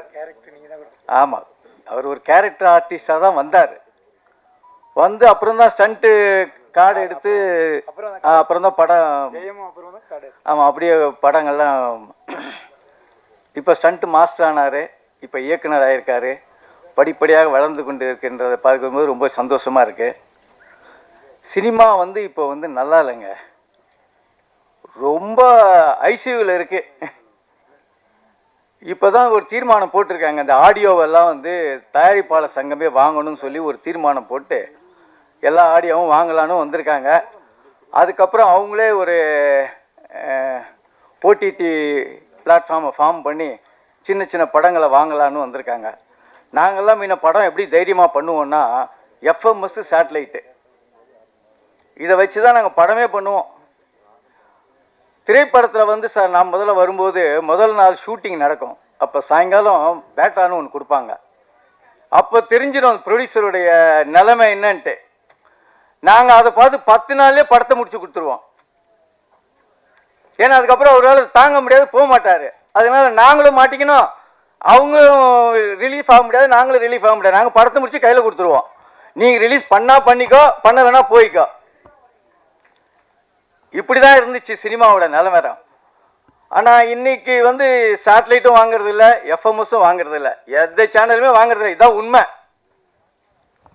ஒரு பெரிய படம் வாங்கும்போது 10 சின்ன படம் வாங்குங்க, அப்போதான் சினிமா பிழைக்கும். இப்போ சினிமா வந்து கொஞ்சமாச்சும் ஐசியூலேருந்து எழுந்து வெளியில் வரணும்னாக்கா, ஏன்னா நம்ம இப்போ பெரிய சூப்பர் ஸ்டாராக இருந்து விஜய் சார் வந்து இப்போது முதலமைச்சர் ஆகிட்டார். இப்போ அந்த இடமும் வெற்றிடம் ஆகிப்போச்சு. அந்த மாதிரி அவரோட ஹிட்டு படத்தை வச்சு ஒரு 10 படம் சின்ன படங்கள் ஓடும். ஏன்னா இந்த பெரிய தேட்டரில் அவர் படம் போடுவாங்க, டிக்கெட் கிடைக்காதவங்க பக்கத்து தேட்டரில் இருக்க சின்ன படத்துக்கு தான் போயிட்டு இருந்தாங்க. ஸோ இப்போ அந்த இதுவும் இப்போ வெற்றிடம் ஆகிப்போச்சு. அந்த இதுவும் சான்ஸ் இல்லை. இப்போ என்னன்னா இருக்கிற சேனல் எல்லாமே வந்து எந்த படமே வாங்குறது இல்லை, அதுதான் உண்மை. இன்னைக்கு ஒரு படம் ரிலீஸ்னா 25 லட்சம் ரூபாய் இல்லாமல் எந்த தேட்டரில் நீங்கள் ரிலீஸ் பண்ண முடியாது. 25 லட்ச ரூபா வச்சாதான் அட்லீஸ்ட் நீங்கள் ஒரு 30 தேட்டராக ரிலீஸ் பண்ண முடியும். விளம்பரம் இருக்குது, அதுக்கப்புறமா கியூப் இருக்குது, தேட்டர் பிடிக்கணும். தேட்டர் அட்வான்ஸ் வாங்காமல் யாரும் எந்த தேட்டரும் கொடுக்கறது இல்லை. ரொம்ப கஷ்டமான ஒரு சூழ்நிலையில் இப்போ வந்து படம் எடுத்திருக்காங்க. ஆனால் படம் ரொம்ப அருமையாக இருக்குது. இசையமைப்பாளர் நல்லா இசையமைச்சிருக்காரு. நம்ம பையன் அஜித்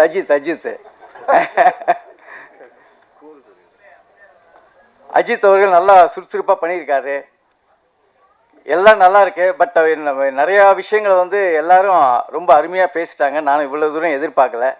நான் ஜென்ரலாக வந்து Stanley medical college, KMC, MMC இந்த மாதிரி ஃபங்க்ஷனுக்கு தான் போவேன். நான் சினிமா ஃபங்க்ஷனுக்கு இது வரைக்கும் வந்தது இல்லை, வெளியே வரமாட்டேன். இதுதான் என்னோடய ஃபஸ்ட்டு சினிமா ஃபங்க்ஷன் அட்டன் பண்ணுறது. ஒரு தடவை ஒரு சின்ன பிரச்சனைக்கு அவர் ராதாரவி அண்ணன் வந்து அவர் விஜயன் சார் வீட்டுக்கு அனுப்பிச்சு என்னை போய் பார்க்க சொன்னாங்க. அவருக்கு இப்போ ஞாபகம் இருக்காது. நான் அவர் வீட்டுக்கு போயிருந்தேன். ஒரு சின்ன பிரச்சனை தான். மேலேருந்து கிடக்கிடன்னு இறங்கி வந்தார். வந்து ஒரே விஷயந்தான், ஃபோனை எடுத்தார், போட்டார். நாளைக்கு நீங்கள் ஷூட்டிங் வச்சிங்கண்ணே கார்த்திக் படத்தில். பாண்டியராஜன், கார்த்திக்கு, இவர் ராதாரவி அண்ணெல்லாம் நடித்த படம். அது கலக்கிற சந்துருன்னு சொல்லிட்டு ஒரு சின்ன பிரச்சனை தான். ஸோ எந்த ஒரு பிரச்சனையுமே வந்து பெருசு பண்ண விடாமல் நாளைக்கு ஷூட்டிங் நடக்கணும் அப்படின்னு நினைக்கிறாங்க பாருங்க. அந்த இது இப்போ இல்லை. அடுத்த நாள் ஷூட்டிங் எப்படி நிறுத்த முடியும்னு தான் பார்க்குறாங்களே தவிர ஏதாவது ஒரு பிரச்சனையை பண்ணி அதை சால்வ் பண்ணுறதுக்கு யாருமே இல்லை. ஸோ இந்த படங்கள்லாம் வந்து வெற்றி அடையணும்னா நம்ம ஊடகங்களும் பத்திரிகையாளர்களும் அவங்க கொஞ்சம் தயவு செஞ்சு இதெல்லாம் கொஞ்சம் பூஸ்ட் பண்ணி நல்லபடியாக ரிலீஸ் ஆகி இந்த மாதிரி கூட்டம் வந்து அந்த தியேட்டர் ஃபுல்லாக நிரம்பி வழியணும்ன்ட்டு நான் அந்த இறைவனை கேட்டுக்கிட்டு வெற்றி வெற்றி வெற்றி வெற்றி வெற்றி என்று என் பேர் சுமர்ச்சிக்கிறேன்.